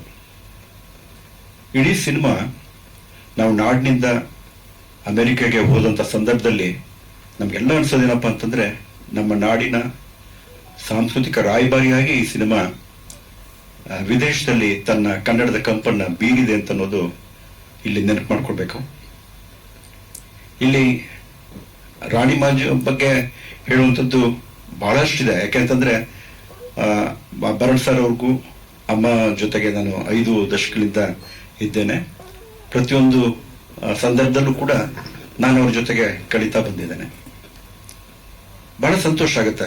ಸರ್ ಅವರು ಹೇಳಿದಾಗೇನೆ ಅಮ್ಮ ಬಹಳ ಹಿಂದೆನೆ ನಿರ್ದೇಶನ ಮಾಡುವಂತಹ ಎಲ್ಲಾ ರೀತಿ ಸಾಮರ್ಥ್ಯ ಇದ್ರೂ ಕೂಡ ಅದನ್ನ ಮುಂದಾಕೊಳ್ತಾ ಬಂದ್ರು. ಈಗಲೂ ಕೂಡ ಅದು ಮುಂದಾಕೊಳ್ಳೋದಕ್ಕಿಂತ ಹೆಚ್ಚಾಗಿ ಆಗ್ಲೇಬೇಕಾದಂತ ಒಂದು ಅನಿವಾರ್ಯತೆ ಬಂದ್ಬಿಡ್ತು. ಲತಾ ಮೇಡಮ್ ಅವ್ರು ಬಂದ್ರು, ಅವರಿಬ್ಬರ ಒಂದು ಸ್ನೇಹ ಸಂಬಂಧ ಅದು ಬಹಳ ಅಪರೂಪವಾದ ಸಿನಿಮಾವನ್ನ ಕೊಟ್ಟಿದೆ. ಈ ಸಿನಿಮಾ ಬೇರೆ ಬೇರೆ ವಿಷಯದಿಂದ ನಾವು ಮಾತಾಡೋದಾದ್ರೆ, ಮೊದಲಾಗಿ ಸಿನಿಮಾ ಮಾಡೋದ್ರ ಬಗ್ಗೆನೇ ಹೇಳೋದಾದ್ರೆ, ಯಾಕೆಂದ್ರೆ ಇವತ್ತು ಬಹಳ ದುಂದುವೆಚ್ಚ ಆಗ್ತಾ ಇದೆ. ಆ ರೀತಿ ನಾವು ತಗೊಳ್ತಾ ಹೋದ್ರೆ ಒಂದು ಮಕ್ಕಳ ಸಿನಿಮಾವನ್ನ ಎಷ್ಟು ಚೆನ್ನಾಗಿ ಒಂದು ಆರ್ಥಿಕ ನೀತಿನ ಇಟ್ಕೊಂಡು ಬಹಳ ಸುಂದರವಾಗಿ ಈ ಸಿನಿಮಾವನ್ನ ತಂದಿರುವಂಥದ್ದು. ಮತ್ತೆ ಸಂಗೀತ ನೋಡಿ, ನಾನು ನಿಜವಾಗ್ಲೂ ಪಾಪ ಅವ್ರ ಬಗ್ಗೆ ಹೇಳ್ಬೇಕು ಒಂದು ಮಾತನ್ನ. ಅವರು ಅಂತಾರಾಷ್ಟ್ರೀಯ ಮಟ್ಟದಲ್ಲಿರುವಂತಹ ದೊಡ್ಡ ಸಂಗೀತಗಾರರು, ರಾಷ್ಟ್ರೀಯ ಮಟ್ಟದ ಪ್ರಶಸ್ತಿ ಎಲ್ಲ ಬಂದಿದೆ. ಇಷ್ಟೆಲ್ಲ ಇದ್ದು ಕೂಡ ಈ ಸಿನಿಮಾ ಮಾಡ್ತೀನಿ ಅಂತ ನನಗೆ ಬಹಳ ಸಂತೋಷವಾಗಿ ಮುಂದೆ ಬಂದ್ರು. ಯಾಕೆಂದ್ರೆ ಅಮ್ಮ ಜೊತೆಗಿದ್ದಂಥ ಸಂಬಂಧ ಇದೆಯಲ್ಲ ಭರಣ್ ಸರ್ ಅವರು ಮತ್ತೆ ಅವ್ರ ಕುಟುಂಬದ ಜೊತೆಗಿದ್ದಂಥ ಸಂಬಂಧ ಅವ್ರನ್ನ ಹೇಳ್ಕೊಂಡು ಬಂತು. ಅಲ್ಲಿ ಬಂದಂಥ ಒಂದು ಟ್ಯೂನ್ ಇದೆ, ಗುರು ಗುರುಕ, ಅದನ್ನ ಎಷ್ಟು ಚೆನ್ನಾಗಿ ಇದಾಗಿದೆ ಅಂತಂದ್ರೆ ಇದನ್ನ ನಿಜವಾಗಿಯೂ ಕೂಡ ಆ ಸೋಡುಗರ ಇದರಲ್ಲೇನೆ ಸಾಕ್ಷ್ಯಚಿತ್ರ ಮಾಡಲಿಕ್ಕೆ 2 ದಶಕಗಳ ಹಿಂದೆ ಭರಣ್ ಸರ್ ಅವರು ಮಾಡಿದಂಥ ಸಂದರ್ಭದಲ್ಲಿ ಅದನ್ನ ಸೆರೆ ಹಿಡಿದಿದ್ರು. ಅದನ್ನ ಇವರು ಬಹಳ ಉತ್ತಮೀಕರಣವಾಗಿ ಅದು ಇಡೀ ಸಿನಿಮಾಗೆ ಒಂದು ರೀತಿ ಆಧ್ಯಾತ್ಮದ ಛಾಯೆಯನ್ನ ಕೊಟ್ಟಿದೆ ಅಂತಾನೆ ಅನ್ಸುತ್ತೆ. ಇಡೀ ಸಿನಿಮಾ ನೋಡ್ತಾ ಹೋದ್ರೆ ನಿಜವಾಗಿಯೂ ಕೂಡ ಸಕಾರಾತ್ಮಕ ಭಾವನೆ, ಸದಭಿರುಚಿ ಮತ್ತು ಮಾನವೀಯ ಸಂಬಂಧ ಇವೆಲ್ಲವನ್ನೂ ಹೇಳ್ತಾ ಹೋಗುತ್ತೆ. ಎಲ್ಲ ಮಾತಾಡ್ಲಿಕ್ಕೆ ಹೆಚ್ಚಾಗಿ ಸುಮ್ಮನೆ ಸಿನಿಮಾ ನೋಡ್ಬಿಟ್ರೆ ಸಾಕು ಅಂತ ಅನ್ಸುತ್ತೆ. ಆ ಅನುಭವ ನಮಗೆ ಸಿಗ್ತಾ ಹೋಗುತ್ತೆ. ಭರಣ್ ಸರ್ ಅವ್ರಿಗೆ, ರಾಣಿಮಾ ಅವ್ರಿಗೆ ಮತ್ತೆ ಇನ್ನುಳಿದಂಥ ಚಿತ್ರತಂಡಕ್ಕೆ ನಾನು ಬಹಳ ಆಭಾರಿಯಾಗಿದ್ದೇನೆ. ಈ ಸಿನಿಮಾದಲ್ಲಿ ನಾನು ತೊಡಗಿಸ್ಕೊಳ್ಳಿಕ್ಕೆ ಅವಕಾಶ ಮಾಡಿಕೊಟ್ಟದಕ್ಕೆ ಮತ್ತೊಮ್ಮೆ ಎಲ್ರಿಗೂ ಕೂಡ ನನ್ನ ಕೃತಜ್ಞತೆಗಳನ್ನು ತಿಳಿಸ್ತೇನೆ. ಧನ್ಯವಾದಗಳು ಸರ್. ಸರ್ ಮಾತಾಡ್ಬೇಕಂದ್ರೆ ಹೇಳಿ. ಎಲ್ರಿಗೂ ನಮಸ್ಕಾರ. ಮೊದಲನೇದಾಗಿ ಕ್ಷಮೆ ಇರಲಿ, ಸ್ವಲ್ಪ ತಡವಾಗಿ ಬಂದೆ. ಕಾರಣ ಏನೇ ಇದ್ರೂ ತಡ ಆಗಿದೆ ಅನ್ನೋದೇ ನಿಜ ಆಗುತ್ತೆ. ಆದ್ರೆ ಕ್ಷಮೆಯನ್ನ ಕೇಳೋದಕ್ಕೆ ನಾನು ಕ್ಷಮೆ ಕೇಳ್ತೀನಿ ಅಷ್ಟೇ. ಜೀನಿಯಸ್ ಮುತ್ತ ಸಿನಿಮಾ ಬಗ್ಗೆ ನನಗೆ ಫಸ್ಟ್ ಅಮ್ಮ ಕರೆದು ಈ ತರ ಒಂದು ಸಿನಿಮಾ ಮಾಡ್ತಿದ್ದೀನಿ ಅಂತ ಹೇಳಿದಾಗ ನಾನು ಅವ್ರಿಗೆ ಹೇಳಿದೆ, ನೀವು ಏನ್ ಮಾಡಿದ್ರೆ ಆ ಸಿನಿಮಾದಲ್ಲಿ ಕೆಲಸ ಮಾಡ್ತೀನಮ್ಮ ಅಂದೆ. ಯಾಕಂದ್ರೆ ನನಗೆ ಬೇರೆ ಅದ್ರ ಬಗ್ಗೆ ಪ್ರಶ್ನೆ ಆಗ್ಲಿ ಅಥವಾ ಅದ್ರ ಬಗ್ಗೆ ಬೇರೆ ಇನ್ಯಾವುದೇ ಬೇಸಿಕಲಿ ಪ್ರಶ್ನೆ ಇರಲ್ಲ. ಯಾಕೆಂದ್ರೆ ಅನುಷಾ ಒಂದು ಮಾತು ಹೇಳಿದ್ರು, ಚಿನ್ನಾರಿ ಮುತ್ತ ಅಂದ್ರೆ ವಿಜಯ ರಾಘವೇಂದ್ರ ಚಿನ್ನಾರಿ ಮುತ್ತ ಅಂತ. ನಾನು ಯಾವಾಗ್ಲೂ ಹೇಳ್ತಿರ್ತೀನಿ, ಇವತ್ತು ನಾನು ಇಲ್ಲಿ ಕುತ್ಕೊಂಡು ಮಾತಾಡ್ತಿರ್ಬೇಕಾದ್ರೆ ನನಗೆ ಅಂತ ಒಂದು ಬದುಕು ಅಂದ್ರೆ ಸಿನಿಮಾದಲ್ಲಿ ಒಂದು ಬದುಕು, ಒಂದು ರೆಕಗ್ನಿಷನ್ ಅಥವಾ ಅದಾದ ನಂತರ ಏನೇ ನಿನಗಾಗಿ ಆಗ್ಬೋದು, ಏನೇ ಆಗಿ ಮಾಡಿದ್ರೆ ಅದಕ್ಕೆ ಮೂಲ ಕಾರಣ ಚಿನ್ನಾರಿ ಮುತ್ತ ಸಿನಿಮಾ ಮೂಲಕ ನನಗೆ ಒಂದು ಮರುಜನ್ಮ ಕೊಟ್ಟಂತಹ ಒಂದು ಸಂದರ್ಭ ಅದು. ಯಾಕಂದ್ರೆ ನಾಗಾಭರಣ ಅಂಕಲ್ ಸ್ಕ್ರಿಪ್ಟ್ ಮಾಡ್ತಾ ಇದ್ರು. ಅವಾಗ ನಾನು ಕಾಸ್ಟ್ಯೂಮ್ ಟೆಸ್ಟ್ ಹೋಗಿದ್ದೆ. ಅಮ್ಮ ಒಳಗೆ ಕರ್ಕೊಂಡೋಗಿ ಬಟ್ಟೆ ಹಾಕಿ ಹೊರಗಡೆ ಕರ್ಕೊಂಡ್ಬಂದು ನಿಲ್ಸಿದ್ರು. ಅಂಕಲ್ ಏನೋ ಸ್ಕ್ರಿಪ್ಟ್ ನೋಡ್ತಾ ಇದ್ರೆ ತಿರುಗಿ ನೋಡ್ಬಿಟ್ಟ, ಬಂದಲ್ಲ ಮುತ್ತ ಅಂದ್ರು. ನನಗದು ಹೇಗೆ ಕಣ್ಣು ಕಟ್ಟದಾಗಿದೆ ಅಂದ್ರೆ ಅದು ನನ್ನ ಇಡೀ ಜನ್ಮಕ್ಕಾಗೋಯ್ತು. ಸೊ ಇವತ್ತಲ್ಲ ನಾಳೆ ಅಲ್ಲ ಮುಂದಕ್ಕೂ ಕೂಡ ಎಷ್ಟೇ ತಲೆಮಾರು ಬಂದ್ರು ಒಂದು ಚಿನ್ನಾರಿ ಮುತ್ತ ಸಿನಿಮಾ ಬಂತು, ಅದ್ರ ಮೂಲಕ ಒಬ್ಬ ವಿಜಯ ರಾಘವೇಂದ್ರ ಚಿನ್ನಾರಿ ಮುತ್ತ ಆದ. ವಿಜಯ ರಾಘವೇಂದ್ರ ಅಂತ ಗುರುತಿಸೋದು ಇದಾರೆ, ಆದ್ರೆ ಹೆಚ್ಚಾಗಿ ಚಿನ್ನಾರಿ ಮುತ್ತ ವಿಜಯ ರಾಘವೇಂದ್ರ ಅಂತ ಹೇಳ್ತಾರೆ. ಸೊ ಇದು ನನಗೆ ಇವರು ಒಂದು ಬಳುವಳಿಯ ಕೊಟ್ರು ಅಂತ ಹೇಳಿದ್ರೆ ತಪ್ಪಾಗೋದಿಲ್ಲ ಅಥವಾ ಅತಿಶಯೋಕ್ತಿನೂ ಅಲ್ಲ. ಹೌದು ಸರ್ ಹೇಳಿದಾಗೆ ಈ ವರ್ಷ 31 ವರ್ಷ ಆಗುತ್ತೆ. ಅದನ್ನ ನಾನು ಬಹಳ ಖುಷಿಯಾಗಿ, ಬಹಳ ವಿನಮ್ರತೆಯಿಂದ, ಬಹಳ ವಿನಯವಾಗಿ ಅದನ್ನ ಹಂಚ್ಕೋಬೇಕು ಒಂದು ಪಾಡ್ಕಾಸ್ಟ್ ಮುಖಾಂತರ ಅಂತ ಒಂದು ಯೋಜನೆ ಹಾಕೊಂಡಿದ್ದೀನಿ. ಅದರಲ್ಲಿ ನಾಗಾಭರಣ ಅಂಕಲ್, ದತ್ತಣ್ಣ, HS ವೆಂಕಟೇಶ್ ಮೂರ್ತಿ ಅವರು ಎಲ್ರ ಜೊತೆ ಒಂದು ಸಣ್ಣ ಒಡನಾಟ ಇರುತ್ತೆ, ಒಂದು ಚರ್ಚೆ ಇರುತ್ತೆ, ಒಂದು ಮಾತುಕತೆ ಇರುತ್ತೆ. ಯಾಕಂದ್ರೆ ಅದನ್ನ ನೆನೆಸ್ಕೋಬೇಕು. ಮುಖ್ಯ ಕಾರಣ ಇಷ್ಟೇ, ಚಿನ್ನಾರಿ ಮುತ್ತ ಆದ ನಂತರ ಜೀನಿಯಸ್ ಮುತ್ತ ಅಂತ ಒಂದು ಸಿನಿಮಾ ಮಾಡೋ ಪ್ರಯತ್ನ ಬರೋವರೆಗೂ ಅಂತ ಯಾವುದೇ ದೊಡ್ಡ ಪ್ರಯತ್ನ ನಾನು ನೋಡಿಲ್ಲ. ಐ ಆಮ್ ಶೋರ್ ನೀವು ಯಾರು ನೋಡಿರ್ಲಿಕ್ಕೆ ಅಷ್ಟು ಸಾಧ್ಯ ಇಲ್ಲ ಅಂತ ಅನ್ಕೋತೀನಿ. ಯಾಕಂದ್ರೆ ಅದಕ್ಕೆ ಒಂದು ಇಂಟೆಂಟ್ ಬೇಕಾಗುತ್ತೆ, ಅದಕ್ಕೆ ಒಂದು ಉದ್ದೇಶ ಬೇಕಾಗುತ್ತೆ. ಒಂದು ಸಿನಿಮಾ ಮಾಡಬೇಕು, ಮಕ್ಕಳು ನೋಡ್ಬೇಕು, ಇದರಿಂದ ಮಕ್ಕಳಿಗೆ ಒಂದು ಮಾಹಿತಿ, ಮನರಂಜನೆ ಜೊತೆಗೆ ಒಂದು ಸಮಾಧಾನ, ಒಂದು ಒಳ್ಳೆ ಸಿನಿಮಾ ನೋಡಿದ್ವಪ್ಪ ಅನ್ನೋ ಒಂದು ಸಮಾಧಾನ ಎಲ್ರಿಗೂ ಸಿಗಬೇಕು. ಅಂತ ವಿಚಾರ ಇರುವಂತಹ ಸಿನಿಮಾ ಜೀನಿಯಸ್ ಮುತ್ತ ಆಗುತ್ತೆ. ನಮ್ಮ ಜೀನಿಯಸ್ ಮುತ್ತ ಅವನು ಬಹಳ ಇನ್ನೋಸೆಂಟ್ ಇದ್ದಾನೆ. ಬಹಳ ಖುಷಿಯಾಗಿ ಆ ಸಿನಿಮಾದಲ್ಲಿ ಆಕ್ಟ್ ಮಾಡ್ಬೇಕಾದ್ರೆ ಪ್ರತಿಯೊಂದು ನಾನು ಕೆಲಸ ಮಾಡ್ಬೇಕಾದ್ರೆ ನೋಡ್ತಾ ಇದ್ದೆ, ನಿಧಾನ ಕೂತ್ಕೊಂಡು ಅಬ್ಸರ್ವ್ ಮಾಡ್ತಾ ಇದ್ದ. ಆತ ಎಲ್ಲೋ ಹೋಗ್ತಾ ಇರ್ಲಿಲ್ಲ, ಲೈಟ್ ಇಂದ ನಿಂತ್ಕೊಳ್ಳೋನು ಅಥವಾ ಬೇರೆ ಔಟ್ ಆಫ್ ದ ಫೀಲ್ಡ್ ಹೋಗಿ ನಿಂತ್ಕೊಂಡು ಅಬ್ಸರ್ವ್ ಮಾಡ್ತಾ ಇದ್ದ. ಅವ್ರ ತಾಯಿ ಈ ಸಿನಿಮಾನ ನಿರ್ಮಾಣ ಮಾಡಿ ಇವಾಗ ಸಿನಿಮಾ ಮಾಡೋದು ಒಂದು ಸಾಹಸದ ಕೆಲಸನೇ. ಅದು ಮಕ್ಕಳ ಸಿನಿಮಾ ಆಗಿರ್ಬಹುದು ಅಥವಾ ಮನರಂಜನಾತ್ಮಕ ಸಿನಿಮಾ ಆಗಿರ್ಬಹುದು. ಅದನ್ನ ಬೈಫರ್ಕೇಟ್ ಮಾಡಕ್ಕೆ ನನಗೆ ಗೊತ್ತಾಗ್ತಿಲ್ಲ. ಯಾಕಂದ್ರೆ ಆತರ ನೋಡಕ್ ಹೋದ್ರೆ ಚಿನ್ನಾರಿ ಮುತ್ತ was one of the biggest success, commercial success ಆ ಕಾಲಕ್ಕೆ. 25 ವಾರ ಓಡ್ತಲ್ವ ಅಂಕಲ್ ಸಿನಿಮಾ. ಸೊ ಆವಾಗ ಸಿನಿಮಾ ಮಾಡಿದಾಗ ಹೆಚ್ಚು ನಮ್ಗೆ ಜ್ಞಾನ ಆಗ್ಲಿ ಅಥವಾ ಇದ್ರ ಬಗ್ಗೆ ಮಾಹಿತಿ ಆಗ್ಲಿ, ತಿಳುವಳಿಕೆ ಆಗ್ಲಿ ಇದು ಯಾವುದೂ ಇರ್ಲಿಲ್ಲ. ಆದ್ರೆ ಇವಾಗ ಎಲ್ಲವೂ it is become an open secret. Sir ಬಹಳ ಒಳ್ಳೆ ಮಾತು ಹೇಳಿದ್ರು, ಒಂದು ಎಮೋಷನಲ್ ಒಬೆಸಿಟಿ ಇದೆ ಅನ್ನೋದನ್ನ.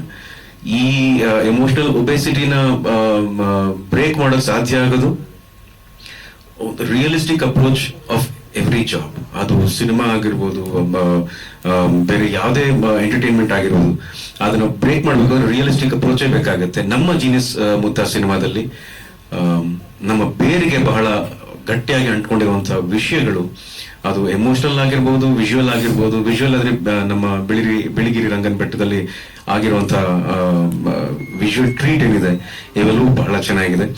ಆಮೇಲೆ ನನಗೆ ಈ ಪಾತ್ರ ಕೊಟ್ಟಿದ್ದಕ್ಕೆ ನನ್ನ ಅಮ್ಮಗೆ ನನ್ನ ಕೃತಜ್ಞತೆಗಳನ್ನ ತಿಳಿಸಲೇಬೇಕು. ಅವ್ರು ಯಾರಿಗೆಲ್ಲರೂ ಕರೆಸಿ ಪಾತ್ರ ಮಾಡಿಸ್ಬೋದಿತ್ತು, ಆದ್ರೆ ನನ್ನ ಮೇಲೆ ಒಂದು ವಿಶೇಷವಾದ ಅಕ್ಕರೆ ಇದೆ, ಅವ್ರಿಗೆ ಒಂದು ವಿಶ್ವಾಸ ಇದೆ, ಒಂದು ಪ್ರೀತಿ ಇದೆ. ಅದನ್ನ ನಾನು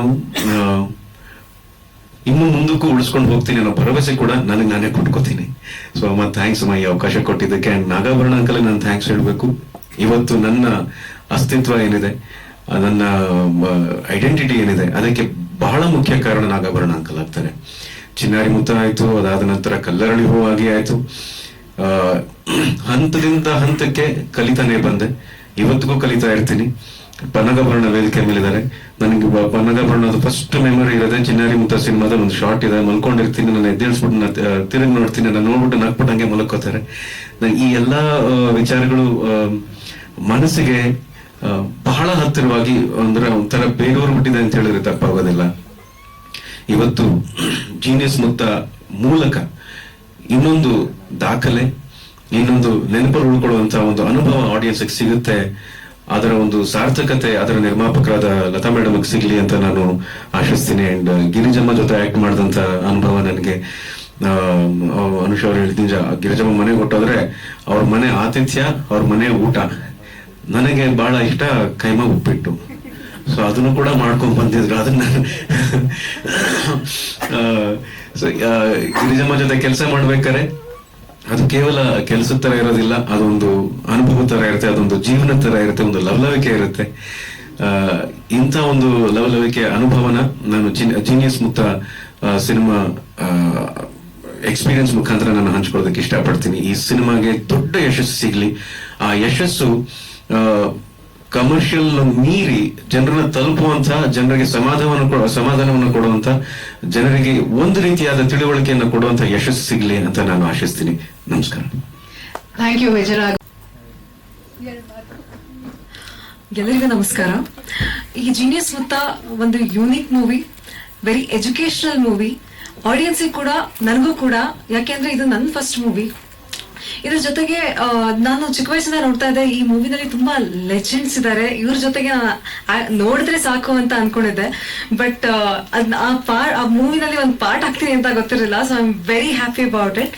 ಬಟ್ ಬರುವಾಗ ನಾನು ಒಂಥರ ಹೆದರಿಕೆ ಇತ್ತು, ಹೆಂಗಿರುತ್ತೋ ಏನೋ ಶೂಟಿಂಗ್ ಅಂತ. ಬಂದ ತಕ್ಷಣ ಒಂಥರ ಫ್ಯಾಮಿಲಿ ಫೀಲ್ ಇತ್ತು. that feel made everything different for me. So ee movie nalli to be a part, I feel very blessed, and thank you each and every one of the entire team for giving me this opportunity. Thank you so much. ನಾನು Bharana academy of performing arts ಅಲ್ಲಿ join ಆಗಿದ್ದೆ. Nagabharana sir ಹತ್ರ ಒಂದ್ ಸ್ವಲ್ಪ ಏನಾನ ಕಲಿಬೋದೇನೋ ಅಂತ join ಆದೆ. But ನಾಗಿನಿಮ್ಮ act ಮಾಡ್ತೀಯ ಅಂತ ಕೇಳಿದಾಗ it was a dream come true for me.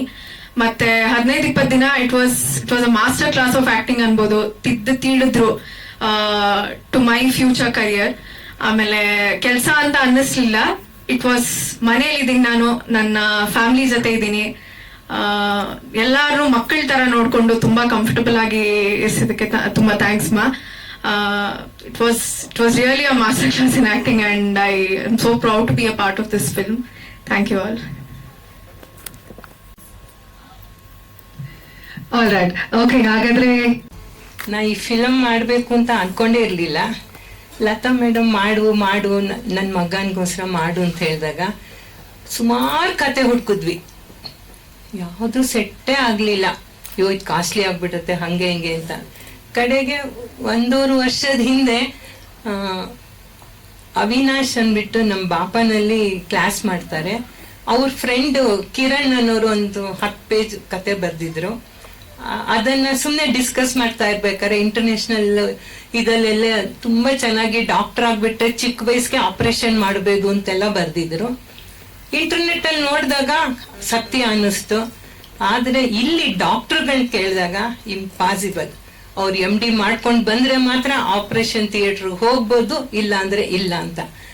ಅದನ್ನ ಇಟ್ಕೊಂಡು ಬಿಳ್ಗಿ ರಂಗನ್ ಬೆಟ್ಟಲ್ಲಿ ಪದ್ಮಶ್ರೀ ಪ್ರಶಸ್ತಿ ವಿಜೇತರು ಸುದರ್ಶನ್ ಅಲ್ಲಿ ಆಕ್ಚುಲಿ ಅವ್ರ ಅಮ್ಮ ಏನ್ ಮಾಡಿದ್ರು, ಒಂದ್ ಬೆಟ್ಟದ ಮೇಲೆ ಒಂದು ಹಟ್ ಕಟ್ಬಿಟ್ಟು ನೀನ್ ಇಲ್ಲಿದ್ದು ಜನರ ಸೇವೆ ಮಾಡು ಅಂತ ಹೇಳಿದ್ರು. ಅಲ್ಲಿ ಸುದರ್ಶನ್ ನಮ್ ಫಿಲಮ್ ಅಲ್ಲಿ ಗಿರ್ಜಮ್ಮ, ಅಲ್ಲಿ ಜೆಂಟ್ಸ್ ಲೇಡೀಸ್ ಆ ತರ ಅನ್ಕೊಂಡು ಬರೀ ಅದೇ ಅಲ್ಲಿ ಒಂದು ಹುಡುಗ ಸೋಲಗರ್ ಹುಡುಗ ಡಾಕ್ಟರೇಟ್ ಮಾಡ್ಕೊಂಡು ಮೈಸೂರು ಯೂನಿವರ್ಸಿಟಿನಲ್ಲಿ ದೊಡ್ಡ ಪ್ರೊಫೆಸರ್ ಆಗಿದ್ದಾರೆ. ಅದೇ ಕತೆ ತಕೊಂಡ್ಬಿಟ್ರೆ ಡಾಕ್ಯುಮೆಂಟ್ರಿ ಅನ್ಸ್ಬಿಡತ್ತೆ ಅಂತ ಅದಕ್ಕೊಂಚೂರು ರೆಕ್ಕೆ ಪುಕ್ಕ ಎಲ್ಲ ಮಾಡ್ಬಿಟ್ಟು ಬರಿತಾ ಕೂತ್ಕೊಂಡೆ, ಮುಂದೆ ಏನಾರು ಯೂಸ್ ಆಗ್ಬೋದೇನು ಅಂತ. ಬಟ್ ಫಿಲಮ್ ಮಾಡ್ತೀನಿ ಅನ್ಕೊಂಡಿರ್ಲಿಲ್ಲ. ಮಾಡ್ಬೇಕು ಅಂತ ಬಂದಾಗ ಸುಮಾರು 8-9 ತಿಂಗಳು ಹುಡ್ಕಾಡ್ದಾಗ ಯಾವ್ದು ಸೆಟ್ ಆಗ್ಲಿಲ್ಲ. ಅವಾಗ ನಾನು ಬರ್ದಿದ್ದೀನಲ್ಲ ಆ ಬುಕ್ ಅದ್ ಮಾಡ್ಬೋದಲ್ವಾ ಅಂತ ಬರ್ನ ಸರ್ ಕೇಳಿದಾಗ ಇನ್ನೊಂದ್ಸಲ ಓದ್ಬಿಟ್ಟು ಮಾಡ್ಬೋದು ಅಂತ ಅವರು ಒಂದಿಷ್ಟು ಡಾಕ್ಟರ್ಗಳನ್ನ ಕನ್ಸಲ್ಟ್ ಮಾಡಿದ್ರು. ಯಾಕೆಂದ್ರೆ ಹಾರ್ಟ್ ಅಟ್ಯಾಕ್ ಕಾಮನ್ ಆಗ್ಬಿಟ್ಟಿದೆ, ಕ್ಯಾನ್ಸರು ಕಾಮನ್ ಆಗ್ಬಿಟ್ಟಿದೆ. ಅದಕ್ಕೆ ಅದನ್ನೇ ಮಾಡಿದ್ರೆ ಹೆಂಗೆ ಬೇಡ ಅಂತ ಅನ್ಬಿಟ್ಟು ನಾವೇನ್ ಮಾಡಿದ್ವಿ, ಬೇರೆ ಒಂದು ತಕೊಳ್ಳೋಣ ಅಂದ್ಬಿಟ್ಟು ಇಲ್ಲ ಶೋನ್ ಕಾಂಪ್ಲೆಕ್ಸ್ ಅನ್ನೋದು ತುಂಬಾ ರೇರ್. ಅದು ಒಂದ್ 10,000 ಜನದಲ್ಲಿ ಒಬ್ರಿಗೆ ಬರ್ಬೋದೇನೋ, ಅದು ಚಿಕ್ಕ ವಯಸ್ಸಲ್ಲಿ ಬರುತ್ತೆ. ಅವಾಗ ನೆಗ್ಲೆಕ್ಟ್ ಮಾಡ್ಬಿಟ್ರೆ ದೊಡ್ಡವರಾದ್ಮೇಲೆ ಸುಸ್ತು, ವಾಂತಿ, ಸಂಕಟ, ಉಸಿರಾಡಕ್ಕಾಗಲ್ಲ, ಅದೆಲ್ಲ ಶುರುವಾಗತ್ತೆ. ಅದನ್ನ ಇಟ್ಕೊಂಡು ಮಾಡೋಣ ಅನ್ಬಿಟ್ಟು ಮಾಡಿ ಅದಕ್ಕೆ ಪಾಲ್ ಸುದರ್ಶನ್, ಪ್ರತಿಭಾ ನಂದಕುಮಾರ್, ನಾನು ಮತ್ತೆ ಭರತ್ ಎಲ್ಲ ಕೂತ್ಕೊಂಡು ಡೈಲಾಗ್ ಬರ್ಕೊಂಡು ಹಿಂಗ್ ಚೇಂಜ್ ಆಗ್ಬೇಕು ಹಂಗ್ ಚೇಂಜ್ ಆಗ್ಬೇಕು ಅಂದ್ಬಿಟ್ಟು ಫುಲ್ ಕತೆ ರೆಡಿ ಆಗೋ ತನಕ ಸಾರ್ ನನ್ ಜೊತೆ ಇದ್ರು. ಹಿಂಗ್ ಮಾಡ್ಬೋದು ಹಂಗ್ ಮಾಡ್ಬೋದು ಅಂತ ಹೇಳ್ತಿದ್ದಾಗ ಇನ್ನೂ ಏನಾರ ಚೇಂಜಸ್ ಇದ್ರೆ ನೋಡು, ಇನ್ನೂ ಏನಾದ್ರೆ ನೋಡು ಅಂದ್ಬಿಟ್ಟು ಕತೆಗ್ ಮಾತ್ರ ಫುಲ್ ನನ್ ಜೊತೆ ಇದ್ದು ರೆಡಿ ಮಾಡಿ ಕೊಟ್ಬಿಟ್ಟು ಆಮೇಲೆ ಅವ್ರು ಡೆಲ್ಲಿಗೆ ಹೋಗಿದ್ದು. ನಾ ಇದನ್ನ ಅಮೆರಿಕಾಗ್ ತಕೊಂಡೋಗಿ 16 ಸೆಂಟಲ್ಲಿ ತೋರಿಸಿದಾಗ ಅವ್ರ ಅಮ್ಮಂದ್ರಿಗೆಲ್ಲ ಭಯ ಆಗ್ಬಿಟ್ಟಿತ್ತು. ಈ ಚಿಕ್ಕ ಮಗು ಕೂತ್ಕೊಳ್ಳೋದಲ್ಲೂ 2 ನಿಮಿಷ ಹೆಂಗೆ ನಾವು ಕೂತ್ಕೊಳ್ಳೋದು ಅಂದ್ಬಿಟ್ಟು ಪಿಕ್ಚರ್ ಶುರುವಾದಾಗಿಂದ ಮುಗಿಯೋ ತನಕ ಅಲ್ಲಾಡ್ದೆ ಕೂತಿದ್ರು ಮಕ್ಳುಗಳು. ಅವ್ರ ಅಮ್ಮಂದ್ರಿಗೆ ಖುಷಿ, ಅಯ್ಯೋ ಇಷ್ಟ ಚೆನ್ನಾಗಿ ಕೂತಿದ್ದಾರೆ, ಎಷ್ಟ್ ಚೆನ್ನಾಗಿ ತೆಗ್ದಿದ್ದೀರಾ, ಅದಕ್ಕೆ ನಿಮಗ್ ಥ್ಯಾಂಕ್ಸ್ ಹೇಳ್ಬೇಕು ಅಂದ್ಬಿಟ್ಟು ಅಲ್ಲಂತೂ ಮದರ್ಸ್ ಡೇ ದಿನ 3 ಕೇಕ್ ಕಟ್ ಮಾಡ್ಸಿದ್ರು ನಮ್ ಮಕ್ಳು ಬಂದು ಕೂತ್ಕೊಂಡಿದ್ದಕ್ಕೆ ಅಂದ್ಬಿಟ್ಟು. ಹಂಗೆ ಅಲ್ಲಿ ತುಂಬಾ ಅಪ್ರಿಶಿಯೇಟ್ ಮಾಡಿದ್ರು, ಎಲ್ಲ ತುಂಬಾ ಚೆನ್ನಾಗಿತ್ತು. ಒಂದ್ ಇಂಟರ್ನ್ಯಾಷನಲ್ ಫಿಲಂ ಫೆಸ್ಟಿವಲ್ ಅಲ್ಲೂ ಸ್ಕ್ರೀನಿಂಗ್ ಆಯ್ತು. ಅದಾಗ್ತಿದ್ದಂಗೆ ಹೊರಗ್ ಬಂದ್ಬಿಟ್ಟು ಅಲ್ಲಿ ಪೋಸ್ಟ್ ಇರುತ್ತಲ್ಲ, ಬಂದಿದ್ ಪಬ್ಲಿಕ್ ಎಲ್ಲ ಅದ್ರ ಬಗ್ಗೆ ಬರೆದ್ರು, ತುಂಬಾ ಚೆನ್ನಾಗಿತ್ತು ತುಂಬಾ ಚೆನ್ನಾಗಿತ್ತು ಅಂತ. ಲಾಸ್ಟ್ ವೀಕ್ ನಾವು ನ್ಯೂ ಜೆರ್ಸಿನ ಸ್ಕ್ರೀನಿಂಗ್ ಮಾಡಿದಾಗ ಅಲ್ಲಿ ಕನ್ನಡ ಪ್ರಭನಲ್ಲಿ ಬರ್ದಿದ್ ನಮಗ್ ಕಳಿಸ್ಕೊಟ್ರು, ಈ ತರ ಬರ್ದಿದೀವಿ ತುಂಬಾ ಚೆನ್ನಾಗಿದೆ ಅಂತ. ಅಲ್ಲೆಲ್ಲ ಸಕ್ಸಸ್ ಆಗಿದೆ. ಇಲ್ಲಿ ಜನ ಹೇಗ್ ರಿಸೀವ್ ಮಾಡ್ತಾರೋ ಗೊತ್ತಿಲ್ಲ. ಅವನ್ ಬರ್ಡೇ ದಿನ ನಾವು ಟೆಕ್ನಿಷಿಯನ್ ಅಂಡ್ ಫ್ರೆಂಡ್ಸ್ ಗೆ ಸ್ಕ್ರೀನಿಂಗ್ ಮಾಡಿದಾಗ ಎಲ್ಲರೂ ತುಂಬಾ ಖುಷಿ ಪಟ್ರು ಚೆನ್ನಾಗಿದೆ ಅಂದ್ಬಿಟ್ಟು. ಇವಾಗ ನಾಳೆ ನಾವು ಆಗಸ್ಟಲ್ಲಿ ರಿಲೀಸ್ ಮಾಡ್ತಾ ಇದೀವಿ, ಇನ್ನು ಡೇಟ್ ಗೊತ್ತಿಲ್ಲ. ಅದು ರಾಜವರು ರೆಡಿ ಮಾಡಿ ಕೊಡ್ತಾರೆ, ಹುಡುಕ್ಬಿಟ್ಟು ಯಾವ್ದು ಇದಾಗತ್ತೆ ಅಂತ ಹೇಳ್ಬಿಟ್ಟು. ಅವಾಗ ನಮ್ ಜನಗಳು ಹೇಗ್ ರಿಸೀವ್ ಮಾಡ್ತಾರೆ ಅಂತ ಗೊತ್ತಿಲ್ಲ, ಅದಕ್ಕೆ ನಿಮ್ಮ ಸಹಾಯ ಬೇಕಾಗತ್ತೆ. ಆಗಸ್ಟ್ 9th ಅಂತ ಕೈ ಎತ್ತಿದ್ದಾರೆ. ಇಲ್ಲ ಇನ್ನು ಇಲ್ಲ ಇನ್ನು ಆಗಸ್ಟ್ ಅಲ್ಲಿ ರಿಲೀಸ್ ಮಾಡ್ತೀವಿ. ಡೇಟ್ ಗೊತ್ತಿಲ್ಲ, ಏನಾಗತ್ತೆ ಗೊತ್ತಿಲ್ಲ, ಅದು ಭಗವಂತನಿಗೆ ಬಿಟ್ಟಿದ್ದು. ಯಾವ ಡೇಟ್ ಸಿಗತ್ತೋ. ಇವ್ರ ಬಾಯಿಂದ ಬಂದಿದೆ 9 ಅಂತ, 9 ಬಂದ್ರು ಸಂತೋಷ, 16 ಬಂದ್ರು ಸಂತೋಷ, 23 ಬಂದ್ರು ಸಂತೋಷ. ಅದಕ್ಕೆ ರಾಜವರು ಪಾಪ ಓಡಾಡ್ತಿದ್ದಾರೆ, ಹೋಗಿ ಇದ್ ಮಾಡ್ತಿದ್ದಾರೆ. ಏನಾಗತ್ತೆ ಅಂತ ತಿಳಿಸ್ತೀವಿ, ಖಂಡಿತ ತಿಳಿಸ್ತೀವಿ. ನೀವುಗಳೆಲ್ಲ ಬಂದು ನಮಗ್ ಸಹಕರಿಸಿ ಇವಾಗ ಅದನ್ನ ಜನಗಳಿಗೆ ತಲುಪಿಸೋ ಜವಾಬ್ದಾರಿ ನಿಮ್ದು. ಇಡೀ ನಮ್ಮ ಕುಟುಂಬ ಆಗ್ಬಿಟ್ಟಿದ್ದಾರೆ. ನನ್ಗೆ ಇವ್ರ ಟೆಕ್ನಿಷಿಯನ್, ಇವ್ರ ಆರ್ಟಿಸ್ಟ್ ಅಂತಿಲ್ಲ, ಎಲ್ಲರೂ ಬಂದು ಆಕ್ಟ್ ಮಾಡಿದ್ದು ನಮ್ಮ ಮೇಲಿರೋ ಪ್ರೀತಿ ವಿಶ್ವಾಸದಿಂದ. ಆದ್ರಿಂದ ಇದು ನಮ್ ಕುಟುಂಬ ಅಂತ ಹೇಳ್ತೀನಿ. ಎಲ್ಲರೂ ಬಹಳ ಖುಷಿಯಿಂದ ಬಂದು ವರ್ಕ್ ಮಾಡಿದ್ದಾರೆ, ಎಲ್ಲ ವಿಷಯದಲ್ಲೂ ವರ್ಕ್ ಮಾಡಿದ್ದಾರೆ, ಹೆಲ್ಪ್ ಮಾಡಿದ್ದಾರೆ. ನೀವುಗಳು ಹಾಗೆ ಹೆಲ್ಪ್ ಮಾಡ್ಬಿಟ್ಟು ಇದು ಜನಗಳಿಗೆ ತಲುಪಿಸೋ ತರ ನೀವು ಸಹಾಯ ಮಾಡ್ಬೇಕು ಅಂತ ಕೇಳ್ಕೊಳ್ತಾ ಇದ್ದೀನಿ. ಅದನ್ನ ಥಿಯೇಟರ್ ಕೊಡ್ಸೋ ಜವಾಬ್ದಾರಿ ರಾಜವ್ರಿಗೆ ಬಿಟ್ಟಿದ್ದೀನಿ. ಅವರು ಯಾವತ್ತು ಕೊಡ್ತಾರೋ ಅವತ್ತು. ಏನಿಲ್ಲ ಅಂದ್ರೆ ಈಗಾಗ್ಲೇ 4 ವಾರಕ್ಕೆ ಬುಕ್ ಆಗ್ಬಿಟ್ಟಿದೆ. ನಮ್ ಸ್ಕೂಲ್ಸ್ ಹೋಗಿ ಬಂದಿರೋದು ಒಬ್ರು 1,500 ಜನ ಇದ್ದಾರೆ, ಒಬ್ರು 500 ಇದ್ದಾರೆ, ಒಬ್ರು 2,000 ಜನ ಇದ್ದಾರೆ ಎಂದಿದ್ದಾರೆ. ಅವರೆಲ್ಲ ಒಪ್ಕೊಂಡಿದ್ದಾರೆ. ರಾಜೂರ್ ಥಿಯೇಟರ್ ಕೊಟ್ರೆ ಅವ್ರನ್ನೆಲ್ಲ ಕರ್ಕೊಂಡು ಬರೀ ಒಂದ್ ಮಾರ್ನಿಂಗ್ ಶೋ ಅಷ್ಟೇ, ಮಧ್ಯಾಹ್ನ ಎಲ್ಲ ಪಾಪ ಮಕ್ಳನ್ನ ಕರ್ಕೊಂಡ್ ಬರಕ್ಕಾಗಲ್ಲ, ಅದ್ರ ಮಾಡಿಸ್ತೀವಿ. ಅದ್ ಜವಾಬ್ದಾರಿ ರಾಜೂರ್ಗ್ ಕೊಟ್ಟಿದ್ದೀನಿ. Thank you. ಈಗ ನಮ್ಮ ಕನ್ನಡ ನಮಸ್ಕಾರ ಎಲ್ರಿಗೂ. ಇನ್ನ ಸಿನಿಮಾ ಮಾಡುವಾಗೆಲ್ಲ ಭಯ ಇರ್ಲಿಲ್ಲ ನಮ್ಗೆ, ಮತ್ತೆ ನೀವ್ ಇದೆಲ್ಲ ಕೂತ್ಕೊಂಡು ಒಟ್ಟಿಗೆ ನೋಡುವಾಗ ಭಯ ಇರ್ಲಿಲ್ಲ. ಇಲ್ಲಿ ತನಕ ಯಾವ ಭಯ ಇಲ್ಲದೆ ಅಮ್ಮ ಸ್ವಲ್ಪ ನಿಮ್ ಮುಂದೆ ಎಲ್ಲ ಮಾತಾಡಕ್ ಅವ್ರೇ ಎಕ್ಸೈಟ್ಮೆಂಟೋ ಅಥವಾ ನರ್ವಸ್ ಆಗಿದ ತಕ್ಷಣ ನನ್ಗೆ ಭಯ ಶುರುವಾಗ್ಬಿಟ್ಟಿದೆ. ಆಕ್ಚುಲಿ ಹೇಳ್ಬೇಕಂದ್ರೆ ನಾನು ಅಮ್ಮ ಸ್ವಲ್ಪ ಒಂದು 12-13 ವರ್ಷದಿಂದ ಸ್ನೇಹಿತರ ತರನೇ ಇದ್ವಿ. ಅವ್ರ ವಯಸ್ಸಿಗೂ ನನ್ನ ವಯಸ್ಸಿಗೂ ತುಂಬಾ ಅಜಗಜಾಂತರ ಇದ್ರು ಕೂಡ ನಾವಿಬ್ರು ಫ್ರೆಂಡ್ಸ್ ತರ. ಆಕ್ಚುಲಿ ತುಂಬಾ ಎಲ್ಲಾ ಶೇರ್ ಮಾಡ್ಕೊಳ್ತೀನಿ. ಏನೇ ಅನ್ಸಿದ್ರು ಕೂಡ, ಏನೇ ಕಷ್ಟ ಇದ್ರು, ಏನೇ ಸುಖ ಇದ್ರು ಎಲ್ಲ ಅಮ್ಮನಿಗೆ ತಕ್ಷಣ ಫೋನ್ ಮಾಡಿ ಹೇಳ್ತಿದ್ದೆ. ಮತ್ತೆ ಒಂದು ಪೂಜೆ ಇರ್ಲಿ ಏನಾದ್ರು, ಅವರು ಯಾಕಂದ್ರೆ ತುಂಬಾ ಪೂಜೆಗಳು ಅದು ಇದು ಮತ್ತೆ ಮಂತ್ರಗಳಂತೂ ತುಂಬಾ ಚೆನ್ನಾಗಿ ಹೇಳ್ತಿರ್ತಾರೆ. ಇದೆಲ್ಲ ನೋಡ್ಕೊಂಡು ನಾನು ತುಂಬಾ ಕನೆಕ್ಟ್ ಆಗ್ಬಿಟ್ಟಿದೆ ಅವ್ರ ಜೊತೆ. ನಾವು ದೇವಸ್ಥಾನದವರಾಗಿರೋದ್ರಿಂದ ತುಂಬಾ ಚೆನ್ನಾಗಿ ಅವ್ರು ಯಾವಾಗ್ಲೂ ಯಾವ್ದಾದ್ರು ಒಂದು ಏನೋ ಒಂದು ರಾಶಿ ಬದಲಾವಣೆ ಆದ್ರೂ ತಕ್ಷಣ ಫೋನ್ ಮಾಡಿ ಹೇಳೋರು. ಈ ತರ ಇದ್ದು ನಮ್ಮ ಸಂಬಂಧ. ಇದು ಹೆಂಗಾಯ್ತು ಅಂದ್ರೆ, ನಾನು ಒಂದ್ಸರಿ ಅದೇ ರಾಶಿ ಏನೋ ಹೇಳ್ಕೊಳ್ಬೇಕಾದ್ರೆ ನನ್ ಮಗನ್ ಚಿಕ್ಕ ಮಗಂದು ಒಂದು ಸಿನಿಮಾ ಮಾಡ್ಬೇಕಂತ ತುಂಬಾ ಆಸೆ ಐತಮ್ಮ. ಮಕ್ಳ ಸಿನಿಮಾ ಮಾಡಕ್ಕೆ ನಾನು ಚಿಕ್ಕ ಮಗುವಿಂದ ಅನ್ಕೊಂಡಿದ್ದೆ. ನೋಡಿದ್ರೆ ನನಗೆ ಪ್ರಯತ್ನ ಮಾಡಿದ್ರು ಆಗ್ಲಿಲ್ಲ ಅನ್ನೋದು ನಂದು ಇಂಟೆನ್ಷನ್. ಅದನ್ನ ಹಿಂಗಿತ್ತು ಅಂತ ಹೇಳ್ಕೊಂಡಿದ್ದೆ ನಾನು. ಸೊ ಅಮ್ಮ ಏನ್ ಹೇಳಿದ್ರು, ನಿಂಗ್ ಸಿನಿಮಾ ಮಾಡಕ್ ಇಷ್ಟನಾ, ಬರಣಾಗ ಹೇಳ್ತೀನಿ ಬಿಡು ಅಂದ್ರು. ಇದು ಒಂದೇ ಡೈಲಾಗ್ ನನ್ಗೆ ಫಸ್ಟ್ ಅವ್ರು ಹೇಳಿದ್ ನನ್ಗೆ ನೆನಪಿರೋದು. ಅದು 2 years ಹಿಂದೆ. 2 years ಹಿಂದೆ ಹೇಳಿದ್ರು. ಆಮೇಲೆ ನೋಡಿದ್ರೆ 6 months ತನಕ ಪಾಪ ಒಂದ್ 10-20 ಸ್ಟೋರಿ ನನಗೆ ಬಂದು ಇವರೇ ಆಟೋ ಹತ್ಕೊಳ್ಳೋದು, ನೀನ್ ಇದ್ಯಾ ಬರ್ತೀನಿ ಅನ್ಬಿಟ್ಟು ಇಮಿಡಿಯೇಟ್ ಓಡ್ ಬರೋದು, ದೇವಸ್ಥಾನ ಹತ್ರ ಬಂದು ಎಲ್ಲಂದ್ರೆ ಅಲ್ಲಿ ಕೂತ್ಕೊಂಡು ಕತೆ ಕೇಳಿದೀವಿ. ಈ ತರ ಎಲ್ಲ ಮಾಡ್ಕೊಂಡು ಅವ್ರಿಗೇನ್ ಆಸೆ ಇತ್ತು ಅಂದ್ರೆ ಚಿನ್ನಾರಿ ಮೊತ್ತ 2 ಮಾಡ್ಬಿಡ್ತೀನಿ ಅನ್ನೋ ತರ ಅವರು ತುಂಬಾ ಅಷ್ಟು ಕತೆಗಳು ಹುಡ್ಕೋದ್ರು. ಒಂದು ಕಂಟೆಂಟ್ ಅದೇ ಫ್ಲೋ ಹೋಗ್ಬೇಕು, ಮ್ಯಾಚ್ ಆಗ್ಬೇಕು ಅಂತ ಹೇಳಿ. ಕೊನೆಗೆ ಅದು ನಮ್ಗೆ ಯಾವ್ದು ಅದು ಸೆಟ್ ಆಗ್ತಾನೆ ಇಲ್ಲ ಅಂದ್ಬಿಟ್ಟು ನಮ್ಗೆ ತುಂಬಾ ಅಪ್ಸೆಟ್ ಆಗಿ, ಬಿಡಮ್ಮ ಹೋಗ್ಲಿ ಏನೋ ಮಾಡೋಣ ಬಿಡಿ, ಆಯ್ತು ಪರವಾಗಿಲ್ಲ, ಸಿಕ್ಕರೆ ಸಿಕ್ಲಿ ಇಲ್ಲ ನೋಡೋಣ ಬಿಡಿ ಅನ್ಕೊಂಡ್ ಸುಮ್ನೆ ಆಗ್ಬಿಟ್ಟಿದೆ. ಪಾಪ ನಾನ್ ಪ್ರಯತ್ನ ನಂದ್ ಬಿಟ್ಬಿಟ್ಟಿದ್ರು ಅವ್ರು ಬಿಡ್ತಾನೆ ಇಲ್ಲ. ಅವ್ರು ಈ ಏಜ್ ಅಲ್ಲಿ ಅವ್ರು ಅಷ್ಟೊಂದು ಎಫರ್ಟ್ ಹಾಕ್ಬಿಟ್ಟು ಇನ್ನೊಂದ್ ಕತೆ ತಗೊಂಡ್ಬಂದ್ರು. ಇಲ್ಲ ಈ ಸರಿ ಬರೋಣ, ತುಂಬಾ ಚೆನ್ನಾಗ್ ಕತೆ ಮಾಡಿದಾರೆ, ಇದನ್ ಕೊಡ್ತಾರೆ ಅಂದ್ರು. ನಾನಂದ್ರೆ ಇವ್ರ ಕತೆ ಹೇಳ್ತಾ ಇರೋದ್ ನೋಡಿದ್ರೆ, ಅಮ್ಮ ನೀವ್ ಇಷ್ಟು ಚೆನ್ನಾಗಿ ಫುಲ್ ಅವ್ರಿಗೆ ಗೊತ್ತಾಗ್ಬಿಟ್ಟಿದೆ ಎಲ್ಲ ಕತೆ, ಅದ್ರಲ್ಲಿ ಏನಿದೆ ಹೆಂಗಿದೆ. ಆಮೇಲೆ ಆಕ್ಟ್ ಮಾಡೋದ್ ಕೂಡ ಅವರೇ ಆಕ್ಟ್ ಮಾಡಿ ನಂಗೆ ತೋರ್ಸ್ತಾ ಇದಾರೆ ಮುಂದೆ ಕುತ್ಕೊಂಡು. ಸೊ ನಾನು ಹೇಳ್ದೆ, ಅಮ್ಮ ಬರಣ ಸರ್ದು ನೆಕ್ಸ್ಟ್ ಮಾಡೋಣ, ಅವ್ರ ಹೆಂಗೋ ದೊಡ್ಡ ಒಂದು ನಿರ್ದೇಶಕರು, ಅವ್ರನ್ನ ನಾವು ತಗೊಂಡ್ ಬರೋಷ್ಟು ನಮ್ಗೆ ಶಕ್ತಿ ಇವಾಗಿಲ್ಲ. ಮಕ್ಳ ಸಿನಿಮಾದಲ್ಲಿ ಅವ್ರ ಬಜೆಟ್ಗೆ ನಾವು ಮ್ಯಾಚ್ ಆಗಲ್ಲ, ನೀವೇ ಯಾಕೆ ಡೈರೆಕ್ಟ್ ಮಾಡ್ಬಾರ್ದು ಅಂತ ಕೇಳ್ದೆ. ಅಮ್ಮ ಹೇಳಿದ್ರು, ಅಯ್ಯೋ ಈ ಏಜ್ ಅಲ್ಲ ಮಾಡ್ಬೇಕಾ ತಾಯಿ, ನೀನು ಹಿಂಗ್ ಹೇಳ್ತಿದ್ಯಾ ಅಂದ್ರು. ಇಲ್ಲ ಅಮ್ಮ, ದಯವಿಟ್ಟು ಮಾಡಿ ಅಂದೆ. ಯಾಕಂದ್ರೆ ಅವ್ರ ಎನರ್ಜಿ ನನಗಿಲ್ಲ. ಆಕ್ಚುಲಿ ಅವ್ರನ್ನ ನೋಡಿ ಅವ್ರ ಹೆಂಗೆ ಹೋಗ್ತಿದಾರೋ ಆ ತರ ನಾನು ಪುಷ್ ಆಗಿ ಅವ್ರು ಇನ್ಸ್ಪೈರ್ ಆಗಿ ನಾನು ಹೋಗ್ತಾ ಇದ್ದೀನಿ, ಹಿಂಗಾಗ್ತಿದೆ. ಸೊ ಆಮೇಲೆ ಡೈರೆಕ್ಟ್ ಮಾಡ್ಬೇಕು ಅನ್ನುವಾಗ ಅವ್ರು ಹೇಳಿದ್ರು, ಇಲ್ಲ ನಾನು ಡೈರೆಕ್ಷನ್ ಮಾಡ್ತೀನಿ ಅಂದ್ರೆ ನಾನು ಯಾರ ಹೆಲ್ಪ್ ತಗೊಳಲ್ಲ ಅಂದ್ರು. ಸರಿ ಹಂಗೆ ಇರ್ಲಿ, ನಾನು ತಗೊಳಲ್ಲ ನೀವು ತಗೊಳಲ್ಲ, ನಾವ್ ಇಂಡಿಪೆಂಡೆಂಟ್ ಆಗಿ ಇಬ್ರೆ ಮಾಡೋಣ ಸರಿ ಅನ್ಬಿಟ್ಟು.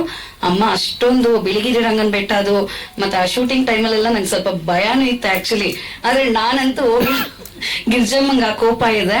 ಯಾಕಂದ್ರೆ ನಾನು ಹೋದ್ರೆ ಏನಾಗುತ್ತೆ ಗೊತ್ತಾ, ನಾನು ನೋಡ್ತಾ ಯಾಕೆ ಹಿಂಗ್ ಮಾಡ್ತಾರೆ, ಏನ್ ಹಿಂಗಾಗುತ್ತೆ, ಇದೆಲ್ಲ ಬರಬಾರ್ದು. ಅದು ಡೈರೆಕ್ಟರ್ ಮೇಲೆ ಬಿಟ್ಟಿದ್ದೀನಿ ಸಿನಿಮಾ. ಸೊ ನೀಟಾಗಿ ಅದನ್ನ ನಡ್ಸ್ಕೊಂಡು ಹೋಗ್ಬೇಕು ಅನ್ನೋದು ನನ್ನ ಇಂಟೆನ್ಷನ್ ಇತ್ತು. ಸೊ ಹಂಗಾಗಿ ನಾನು ಅವತ್ತು ಇನ್ವಾಲ್ವ್ ಆಗಕ್ಕಾಗಿಲ್ಲ. ಸಾರಿ, ನೀವು ಅದಕ್ಕೆ ತಪ್ಪು ತಿಳ್ಕೊಬೇಡಿ. ಯಾಕಂದ್ರೆ ಅವ್ರು ಫಸ್ಟ್ ಟ್ರಯಲ್ ಶೋ ಇಂದಾನು, ಟೆಕ್ನಿಷಿಯನ್ ಅಂತ ಇಟ್ಟಿದ್ದು ಶೋ ಇಂದಾನು ಇವತ್ತವರೆಗೂ ಅದೇ ಹೇಳ್ತಿದ್ದಾರೆ, ನೀನು ಬಿಳಿಗಿರಿ ರಂಗನ್ ಬೆಟ್ಟದ ಶೂಟ್ ಟೈಮಲ್ಲಿ ಇರ್ಲಿಲ್ಲ, ನೀನೋಗ್ಬಿಟ್ಟು ಫೋಟೋ ಶೂಟ್ ಮಾಡ್ಕೊಂಡಿದ್ಯಾ ಅದು ಇದು ಅನ್ಕೊಂಡು. ಬಟ್ ನಾನು ಏನ್ ಮಾಡ್ಲಿ, ಕೂತ್ಕೊಂಡು 3 days ಬೋರ್ ಆಗತ್ತೆ ಅಂತ ಹೇಳ್ಬಿಟ್ಟು ಫೋಟೋ ಶೂಟ್ ಮಾಡ್ಕೊಳ್ತಿದ್ದೆ. ಆಮೇಲೆ ಇವನು ನಮ್ಮ ಮುತ್ತಾನೋ ಸೇಮ್ ಟೈಮ್ ಒಂದೇ ದಿವಸ ಫೋಟೋ ಶೂಟ್ ಮಾಡಿದ ಆಕ್ಚುಲಿ. ಯಾಕಂದ್ರೆ ಇವನ್ ಕೋಪ ಮಾಡ್ಕೊಂಡ್ಬಿಟ್ಟಿದಾನ ಅಲ್ಲಿ.